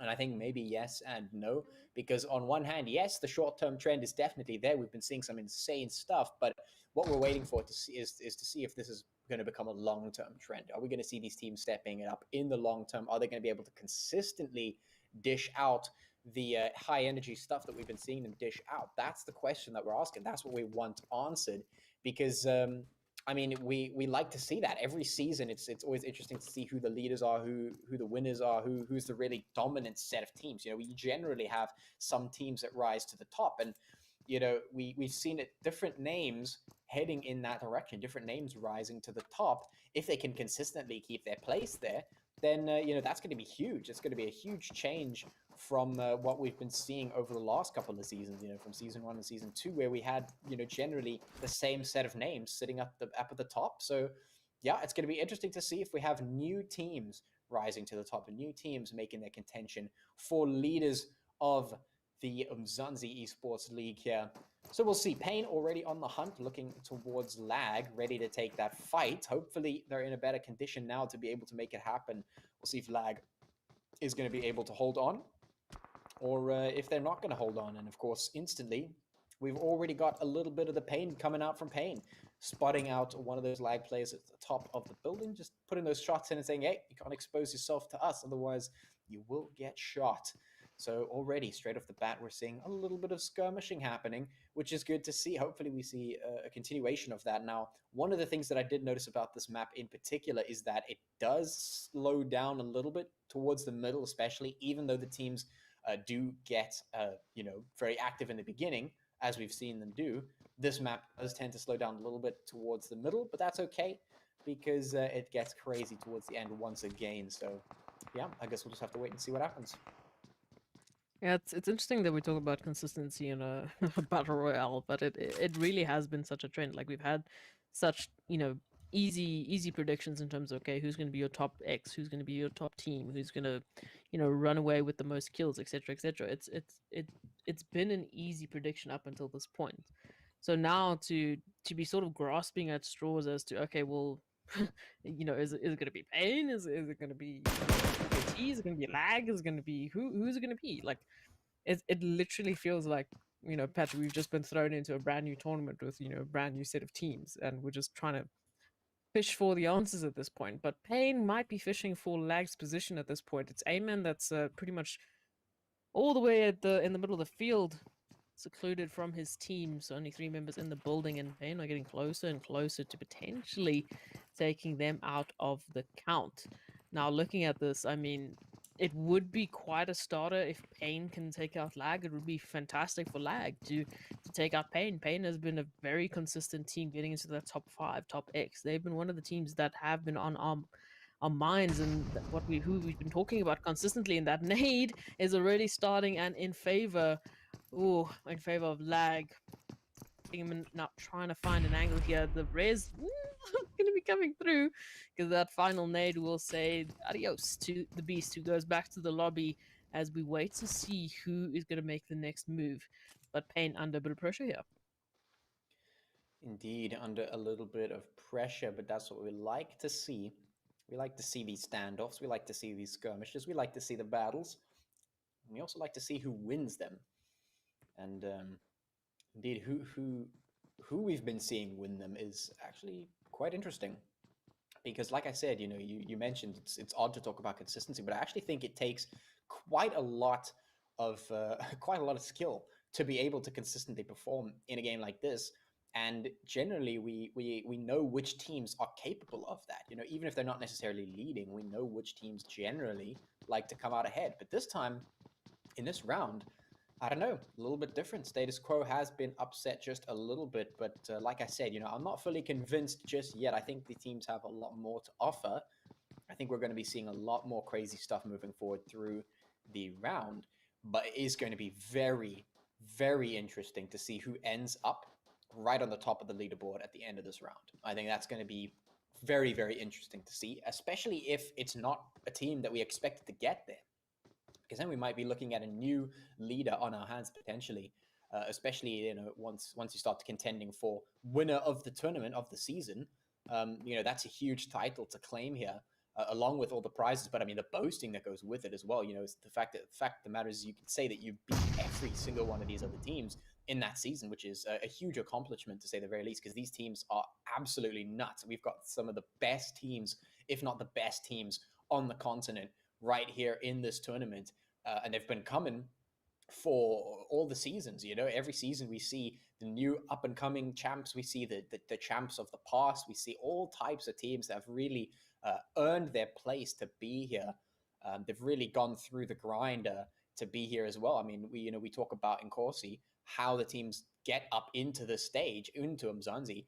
It's a grind, and it's a huge churning grinder that destroys teams that are not up to the challenge, and it brings out the diamond in the rough, so to speak, and pushes them through to Umzansi, where we see them, potentially being able to shine or reflect, as some might contend, for diamonds, because diamonds don't shine, they reflect. That's hashtag science for you. But here on your screen, of course, we've got Pain, we've got Lag. They haven't been able to really make any decisive moves just yet, but it does look like Hamad and Kingaman are in a little bit of a predicament, because El Chapo not in a position to assist them, and Lag looked like they're closing in just a little bit. If they slip up, it might just be tragedy for them. I feel like we've had that exact same battle so many times. Like Deja Vu was just there. The one team split off from the other, one on the roof, everyone else in the building is getting closer and closer. It's a little bit of deja vu there. But moving on, you got Young Thundercats rotating in. They've also been a team that, you mentioned that, they were getting well with the chicken dinners. And today, we haven't really been seeing them come up like this. They've been, one of the teams like Temper that have just been falling out pretty early on, not going down with a lot of kills or placement points. So it's tough. It's tough out here. And Lag might have finally decided, what, we're done waiting. We want to go find Pain. We want to go take them out for the count. El Chapo, of course, not in a position to help, as we've said. It's going to be Kingman and Nod that have to do it all here, that have to hold on if they want to keep Pain's dreams alive on Miramar. Ooh, Fantasy very close. It's interesting to see how they're just looking and jumping, trying to find that angle. Because we obviously can't see where exactly everyone's hiding. Patchy is just encouraging constant violence, which is fantastic. We love it. We love it in the Battle Royale. We love Kingman spraying it down. Heyman jumping across like an absolute mad lad. Hannard finally finding the kill, but Fantasy there tuning back to find the trade. Zero coming through to try and get those final bullets in, to get the knocks into the kills. Fantasy still finding Kingaman, and now that actually might be it for the two members there of Pain. It's only El Chapo left, and Pain now, well, El Chapo specifically has to potentially just fall back. It's not worth it at this point. Yeah, there we go. They heard my chanting. They knew what was at stake. They knew they got to get in there. Go for the throat, man. Take the kill. They were in such a good position. It took them a while to realize it, but they did it. And there we go. We got the fight. We got the skirmish. They got most of the knocks there. Lag coming out on top. And El Chapo is going to have to retreat unless he's feeling some exceptional sense of bravery or bravado, which I seriously doubt at this point, considering he's very much alone. We'll see. The rest of the teams, of course, Rain from Hell doing some buggy tricks out here, grabbing some air time, getting some patchy points for tricks. If you could flip the buggy, I'll give you 100 patchy points out of that one. We'll see if you can make it happen. Otherwise, actually, well, I mean, that counts. I'm gonna take that. There we go. 100 patchy points for you. You might not be able to survive that, because Hainsley is out here trying to put those shots in, and has succeeded so far. Very low on HP, but there it is. You at least earned the 100 patchy points from that one. Influence, of course, advantage point. Oh, Shylock not going to feel good about that one.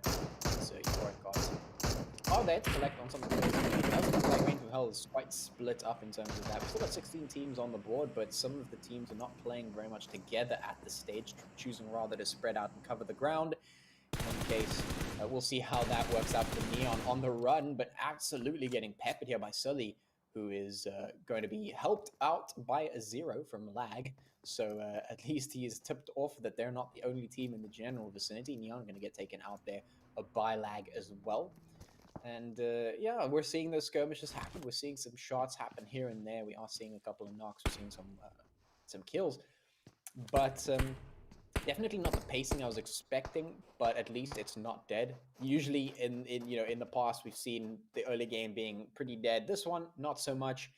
We are seeing a little bit of action here, but we need to turn that up. It's the final game. We need to go out with a bang. We'll see if that happens. Argus looking for the shot on towards G3. He's going to miss the shot and get absolutely punished for that. You've got to hit those, man. You've got to hit those shots, especially up against a team like G3 who has not been finding the success that they're looking for. I hope for their sake that they are going to be able to find something here in this game, because this is their map, man. This is traditionally established as G3's map, and they really need to show up here to reclaim some of their former glory. Yeah, I think for a lot of the teams, that have been so good at staying at the top, that have been, consistent pointers, they're looking for that redemption. Whew! That is a nasty little shot there onto young Thundercats. I'm not going to be happy with that one. Only 2 members remaining of Reign, so they're literally looking to do everything and anything to hold on to the points. Still 16 teams remaining, still a lot of teams in danger of going out here with 0 replacement points. Naturally, no one wants to really, go out, but everyone wants to take the competition out so that they can have that safety net to work with. So it's a little bit of a balance of risk and reward at this point as we head into the 3rd zone, as everyone starts heading through to potential better positions. Temp also one of those teams that have been so good at consistently getting into the zone, into a better position, into those advantageous heights. I mean, we've been taught that buggies can go up vertical walls by Tempo. So they've been the team to teach us this, and now they're the team to potentially take out the Comfy Cartels. Might be the case, and this will be fantastic for them. This will be the start that they need. Potentially, the comeback could be here, could be starting right at this moment as they look to make it happen with a takeout, with a team wipe onto the Comfy Cartels. Those nades, though, are going to deter them just a little bit. The damage is dealt. Squeak still alive, trying to get the res onto Brody. Has to be careful, though. Weird and just around the corner. On top of the roof they go. One Squeak to rule it all. What's going to happen here as the knock goes in? Comfy Cartel, I think they've still got 1 member around here, potentially. Could be the reason that they're still in this, but for the time being, unfortunately, Squeak's going to go out. Broly should be done and dusted as well, so it's not what the Comfy Cartel wants. So yeah, true it is. Just on the other side of the road, looking to try and stay alive because there's only member left with Comfies, and they're just going to have to play the placement game. Ooh, was that Pain going out? It may have been. I'm not 100% sure. I didn't catch it, but it certainly could have been. One of the things I wanted to say is that what we're seeing, and what is the saving grace for a lot of these teams right now, is the fact that they're keeping, or at least they're not, having all of their members in the same place. So they have at least 1 player in another house, which has saved, I think it was it Lag or Pain? One of the teams in the beginning, they were fighting. Because of that 1 player that was in the other building, they didn't get completely knocked out. And the same thing has happened here again. For, I think it's Scincerity there, who just managed to stay alive because they had 1 player off on the other side. Or no, that's the Comfy Cartel, sorry, who had 1 player off on the other side, which is lucky enough for them, but we'll see if they can continue to have that luck as G3. They're looking for that final kill. They're going for the last nail in the coffin, and indeed G3 are a team that looks for it, but they're going to get punished just a little bit off the back of that. They're going for that kill, and they've exposed themselves just a little bit to young Thundercats, who are going to take full advantage of that situation, put some serious damage in. Luckily, they're not going to lose all that much, just a single player, but even that, you don't want to be losing. Of course, yeah, it's a tough situation to be in. I mean, you've got to go for that first. G3 like to do that, and yeah, they got caught out just a little bit for it. 4KT going to get hit now as he goes for the fight there. Has to be helped here by Tonto, who has to come in swiftly. The third party is though going to push him straight off the angle. Aimer going to have to aim true in this one because there are a lot of low HP players right in front of him, but there's a ton of third-party shots coming in from all across the board. We got the Black Oliver in the distance. We got 4KT up in the distance as well. Zero Tolerance trying to stay alive here as that rotate does need to come through. Lots of shots coming through. A-bomb, should I say, going to be dropped as well as he tries to take Rain from Hell out and do a little bit of gatekeeping there. But there comes Aphelion Apex to the rescue from that one, going to be punishing those teams off towards the outskirts of that blue. And Rusty, not sure if he's going to make it out of this one. Team going to have to abandon him because at this point, you just got to escape. You got to get out of that blue. It's going to be doing a little bit too much damage for you at this stage. Aimer has got himself back up to full HP, or just about. Put Zero Tolerance in his crosshair, spray them out, but not going to find the kills that he's looking for. At least a little bit of damage is done, but man, oh man, things are starting to heat up now. You can see that kill feed is starting to light up as the shots do come through. Zero Tolerance moving up. Your 4KT have found a spot inside some safe cover for the moment, but Vortex going to be rooting them out. He does get taken down by Aimer, though, in very, very quick reply. Almost 4KT finding themselves getting taken out there, but just managing to stay alive for the time being. No one's in the vicinity to come and punish them, so they will be okay for now. But we've got 12 teams remaining, 36 players left, everyone moving in to that zone, which is only going to get smaller from here and only going to encourage a whole lot more fights to happen. Absolutely, 12 teams remaining, so everyone's going to be happy that they've crossed the threshold of 13 teams. They're in a position where they can get those placement points, and now they can really start playing for the kills. They can really start making it so much harder for the competition, which is at the end of the day, you know what you want to do. If you make it harder for them, you make it so much easier for yourself. Pretty easy logic there. Running through Madara from Rain, going to be trying to get into the zone as well. Just slowly but surely edging forward. The young Thundercats might be in their way as we look at it. Kage, unfortunately, there it is. The play zone going to be claiming that kill. And young Thundercats with 2 members remaining, and they might be in a little bit of damage because just on their heels is going to be that last remaining member there of Rain as they put all their focus into lag. This might be where things go a little bit haywire for a lot of these teams. Everyone pretty much sandwiched, everyone in each other's crosshairs, and everyone having a potential for that third party. Is Madara just doing the heal up strat here in the zone, just trying to get in just behind the young Thundercats here, is hearing the shots and could actually put the final nail in the coffin here for young Thundercats if they are not careful. Oh, as I say that, out they go. And young Thundercats as well, taking a couple of shots and a couple of knocks thanks to lag. Oh, so this is a little bit of a situation. Now we've got Influence Rage Africa that have found the Euphoric gods, and they are looking to potentially take them out as well. I mean, Influence, they've also been a team that's been doing really well, you know, getting into those top 5s, top X's, and I mean, one of the winner of chicken dinners went to them. So in this situation, Euphoric gods, I mean, if they were the ones to take them out here, it would be quite an interesting turn of events because they didn't start off so well, and now all of a sudden it might be the rise, it might be the comeback coming through. The zone as well, I just noticed, is not in favor of a lot of teams. Actually, rotations really need to start happening. That zone is coming for you, and it's 5 layers deep. It is indeed, and a lot of these teams are so used to playing life on the edge here. Playing on the edge of destiny, on the edge of the blue zone, or the edge of death, of heading back into that lobby. They're used to it by now. They're used to the pressure. They're putting in the fight right up here towards the north of the zone as they start to move in. You can see Euphoric Gods trying to prevent lag from moving in because they have to make the rotate up into the zone. But of course, there are plenty of teams who don't want that to happen. One of them being Influence Rage, of course, the Euphoric Gods, the other one just across from them. They've got to be careful. Lots of shots coming through. Pablo goes down. Euphoric Gods need to be careful. If they start to lose players, they're going to get pincered. Of course, lag now moving up against Influence Rage is going to mean that Influence Rage do have a chance to wipe them out. Certainly going to get taken down. Too many angles to watch. He's going to get pincer attacked and taken down. That's a bit of a problem because, of course, the Euphoric Gods are happy to collect on that one if lag is not going to pester them. Fantasy in a decent position, though, to try and take down the Euphoric Gods potentially. Of course, still the shots are absolutely being traded at the moment, and so many players are getting themselves into trouble. There's too many angles and not enough cover to watch at the moment. Everyone's getting hammered in the kill feed, even EDC and UAE going at it. to try and vie for some of those slots, vie for the positions inside that zone. The nades are getting tossed, but Lag once again playing on the edge here, trying to get across that line, trying to get himself into that safe zone.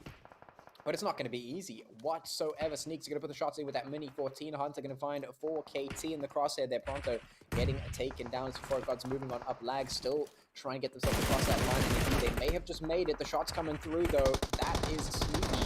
They take it down there, and Influence Rage also getting sent back to the lobby there. 7 teams remaining, 20 players left alive as the zone now looking super, super tiny.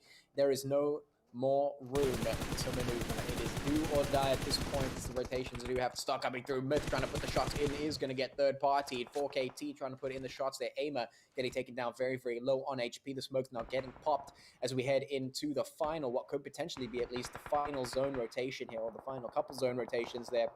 7 teams are going to be losing themselves out yet. 6 of them will not find that chicken dinner that they're looking for. The question is, which one of these teams is going to find that chicken dinner? We are about to find out, because these teams are now being thrown into that pressure cooker to see who is going to find that crispy chicken dinner at the end of the day. 4KT out here right behind the rock with a little bit of cover, but of course the rotates still need to come through. The only team that's really and truly safe is Lag here, who have themselves inside the zone. They have managed to stay alive for all this time, and now finally the zone favors them instead of them having to dance around to the edge.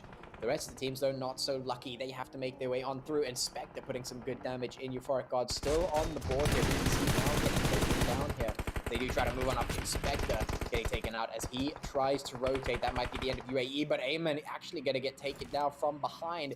Too many places to watch. I mean, can you contend with all these players all around you? 360 degrees. You only have one set of eyes, and you can only look forward. These teams finding a really, really tough situation ahead. I mean, look at this triangle of death we have going here. Absolutely, and it keeps happening. Everyone is so close to each other that everyone can just take a piece. Everyone can just do the damage. Gunner and 4KT's one of their last remaining members now are actually having a little bit of a skirmish. There's some damage being dealt. Temper's still in this with 2 members, although it might not be for long if 4KT have anything to say about that. One apiece each for the 2 teams, and Fantasy duly on fire. Not happy with the situation. Euphoric Gods still with all 4 members remaining as we look at the top 5 squads that have to battle it out here. Finally, the last remaining member of 4KT is taken out. Temper, in the meantime, as well, out for the count. Serenity somehow, some way, still in this, in our top 4 right now. Placement's doing well. They've just been creeping around this, and Euphoric Gods still, I mean, as we said, all 4 members remaining, so they're happy to take the fights. Scincerity, on the other hand, they do not have the numbers here. Looking at the placements game now, and for the rest, it's Lag and Euphoric Gods basically that have the advantage. Other than that, everyone else is members down. They're on the back foot. They're not looking too healthy. Euphoric Gods as well. Sunny going down, the rest should be coming through, but Lag just on the horizon, just waiting for someone to pop up and say how's it going. And in the meantime, a lot of the teams still have to rotate into safety, have to rotate into that zone and get themselves prepped for the final battle that is about to ensue. Undisputed still somehow in this. I mean, 2 members to them, 3 to Lag, and 4 to Euphoric Gods. And then Scincerity, I think, only has 1 member remaining. So, it's not the position you want to be in at this stage. You know, just hide. Hopefully, no one will see you, and the placements can come through. 4 teams remaining. Eamon going for a cheeky peek through the crack there, finding a couple of shots and some good damage done as well. Euphoric Gods making sure that they are close to the ground here, keeping themselves alive. UAE, though, look at this very nice piece of hill they have here for cover. They can really start to annoy the heck out of some people. Lag a really good vantage point at the top of this hill, but unfortunately they do have to rotate forward. So this is going to be a bit of a tough situation for them. Pablo gets taken down as Lag, and now on the approach, it's Zero putting some hits in. UAE dancing around the edge here. They know they're in the process of a lot of teams, but it's Lag putting the pressure onto Euphoric Gods. It's going to make it a bit easier for them to move on up. And Myth sitting behind the tree, he's got a lot to deal with. because there's a lot of crosshairs looking in towards his direction. Sunny on the other side here has to try and stay alive, but the nades coming through, the damage coming through. One of these teams is only going to be the one who makes it through, and Rogue is not going to be one of those getting taken out immediately, even though the true Snake Queen has made it so far. Not going to be able to make it into top 3. Goes out in 4th position. UAE, of course, still putting those shots in, looking for the rest of their competition. It's Euphoric Gods in the hands of Myth. Is he going to be able to stay alive? Lag in a decent position. They probably have the advantage here with that height, but we've seen the King of the Hill go down before, and certainly it's not impossible. UAE do have a pretty decent vantage point, and they are split, so they're not going to get taken out by a single nade. But with Lag, they have the numbers, but I say that instantly one gets taken down. UAE very quick on the trigger, going to pull it on towards Fantasy. Aiming goes down as well. That's a problem, and that is actually the elimination of Lag. UAE perfectly played there, biding their time, not getting overly aggressive. Now it's on to Myth. 1v2. Can he make this happen? UAE crossing, zigzagging right in front of his screen. He hasn't revealed himself just yet.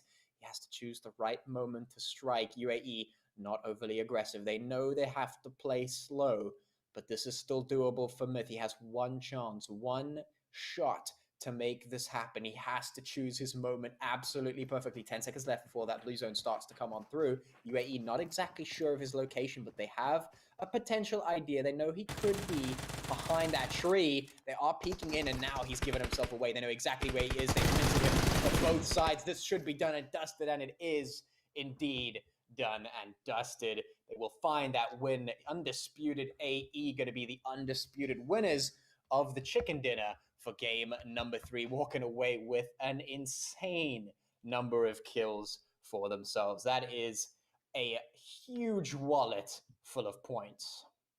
You know what that is as well? That's also 3 different maps, 3 different winners, 3 Yeah. different, top 5s, 3 That's what I different said. We were going to see this different kind situations. of stuff. Nobody is the It's clear leader just yet.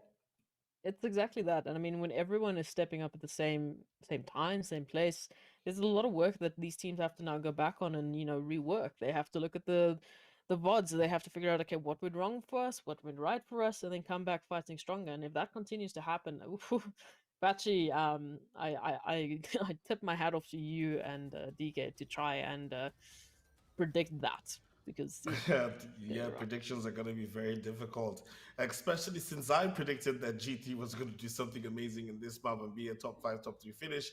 Didn't really see that happening, but it is super exciting to see how the whole thing has just gone upside down. Pachi, please give me some more insight into what you think is going on. Well, I think maybe one thing that it has to do with is a lot of what I was saying earlier, where there seems to be a little bit of a power vacuum in terms of we don't have a team that is asserting all of their presence on the map anymore. In the past, teams like G3, teams like Gun that we've continuously brought up again and again, they were the ones asserting the pressure.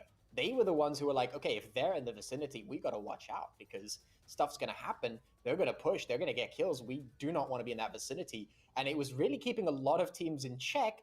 That is no longer the case. The teams have stepped up. There is a level that we're working on where that power vacuum is there, and somebody has to bring themselves in there and grab. They have to take the power for themselves, take the one ring and be the true ruler of Mordor, as it were. That's what has to happen right now. Of course, the game that we just saw, Undisputed AE, going to walk away with a considerable 29 points there. For that game. Lag coming in second, Euphoric Gods coming in third, a considerable number of points coming in for each one of them. But what I'm really interested to see is at the end of the weeks, the weeks where we're waiting for every single one of these teams to play, I think then we can start looking at trends. But I mean, I agree with you. It's going to be tough to make these predictions. I mean, the patchy predictions of yesteryear are no longer going to be relevant here, because we don't know what's going on. The teams have really changed the scene. They've changed the landscape that we're working with. So we're going to have to go to the drawing board and say, all right, who are the actual clear winners? Of course, at the moment, Undisputed AE, of course, not only grabbing the chicken dinner in that game, but of course, Potato going to be grabbing that MVP. 7 kills, 800 and 93 damage with a survival time of 26.5 minutes. So these are not numbers to be trifled with, and I'm interested to see if UAE is going to be a team to watch moving forward. Oh, here it is. There's the overall Wow, leaderboard. this is the wow. That's what I'm waiting Look for. at that. 98 Look kills, at Undisputed that. AE. That's what I was waiting for. I just said I'm interested to see if Undisputed AE is going to be a team to watch. Evidently, they must be, because they're sitting at the top of the leaderboard with quite a hefty lead. Yes, they are. And also surprising to see G2 Tempa up in 6th position. So not doing too badly, still keeping themselves within reach of a top spot. Zero Tolerance Skills obviously moving up to the leaderboard with 2 winner chicken dinners. And look at the rest of the board. It's Gun, it's Ultra 6, it's Immortalz. Sort of everybody's scrunched up in that middle area between 26 and 23 points. Lag Esports, the Comfy Cartel, also giving good showing of and setting themselves up nicely to be in for the next round. But then again, we have to look at most of the teams who didn't play today. But I'm particularly disappointed in Slime 4KT, who should have taken an opportunity to show the skills that they usually do by being in the higher spots on the leaderboard. They're in 18th position with 17 points. Drogons, Aphelion, Apex, Not Gaming, and Natural Killers still reign from hell, all at the bottom of the table. Ladies and gentlemen, it is looking like we can't, like you said, Pachi, we can't really predict anything right now. We really have to wait and see and let more stats come in as the rounds go on. But we've moved on into another stage of the game, and we have less games than we did the last round.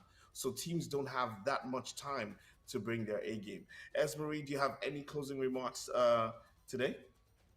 I mean, I'm happy to see that the team's stepping it up, but for those that have been consistent, that have been doing well, go watch the VODs. Go watch the VODs and seriously rework that strategy, because it's clearly not working anymore.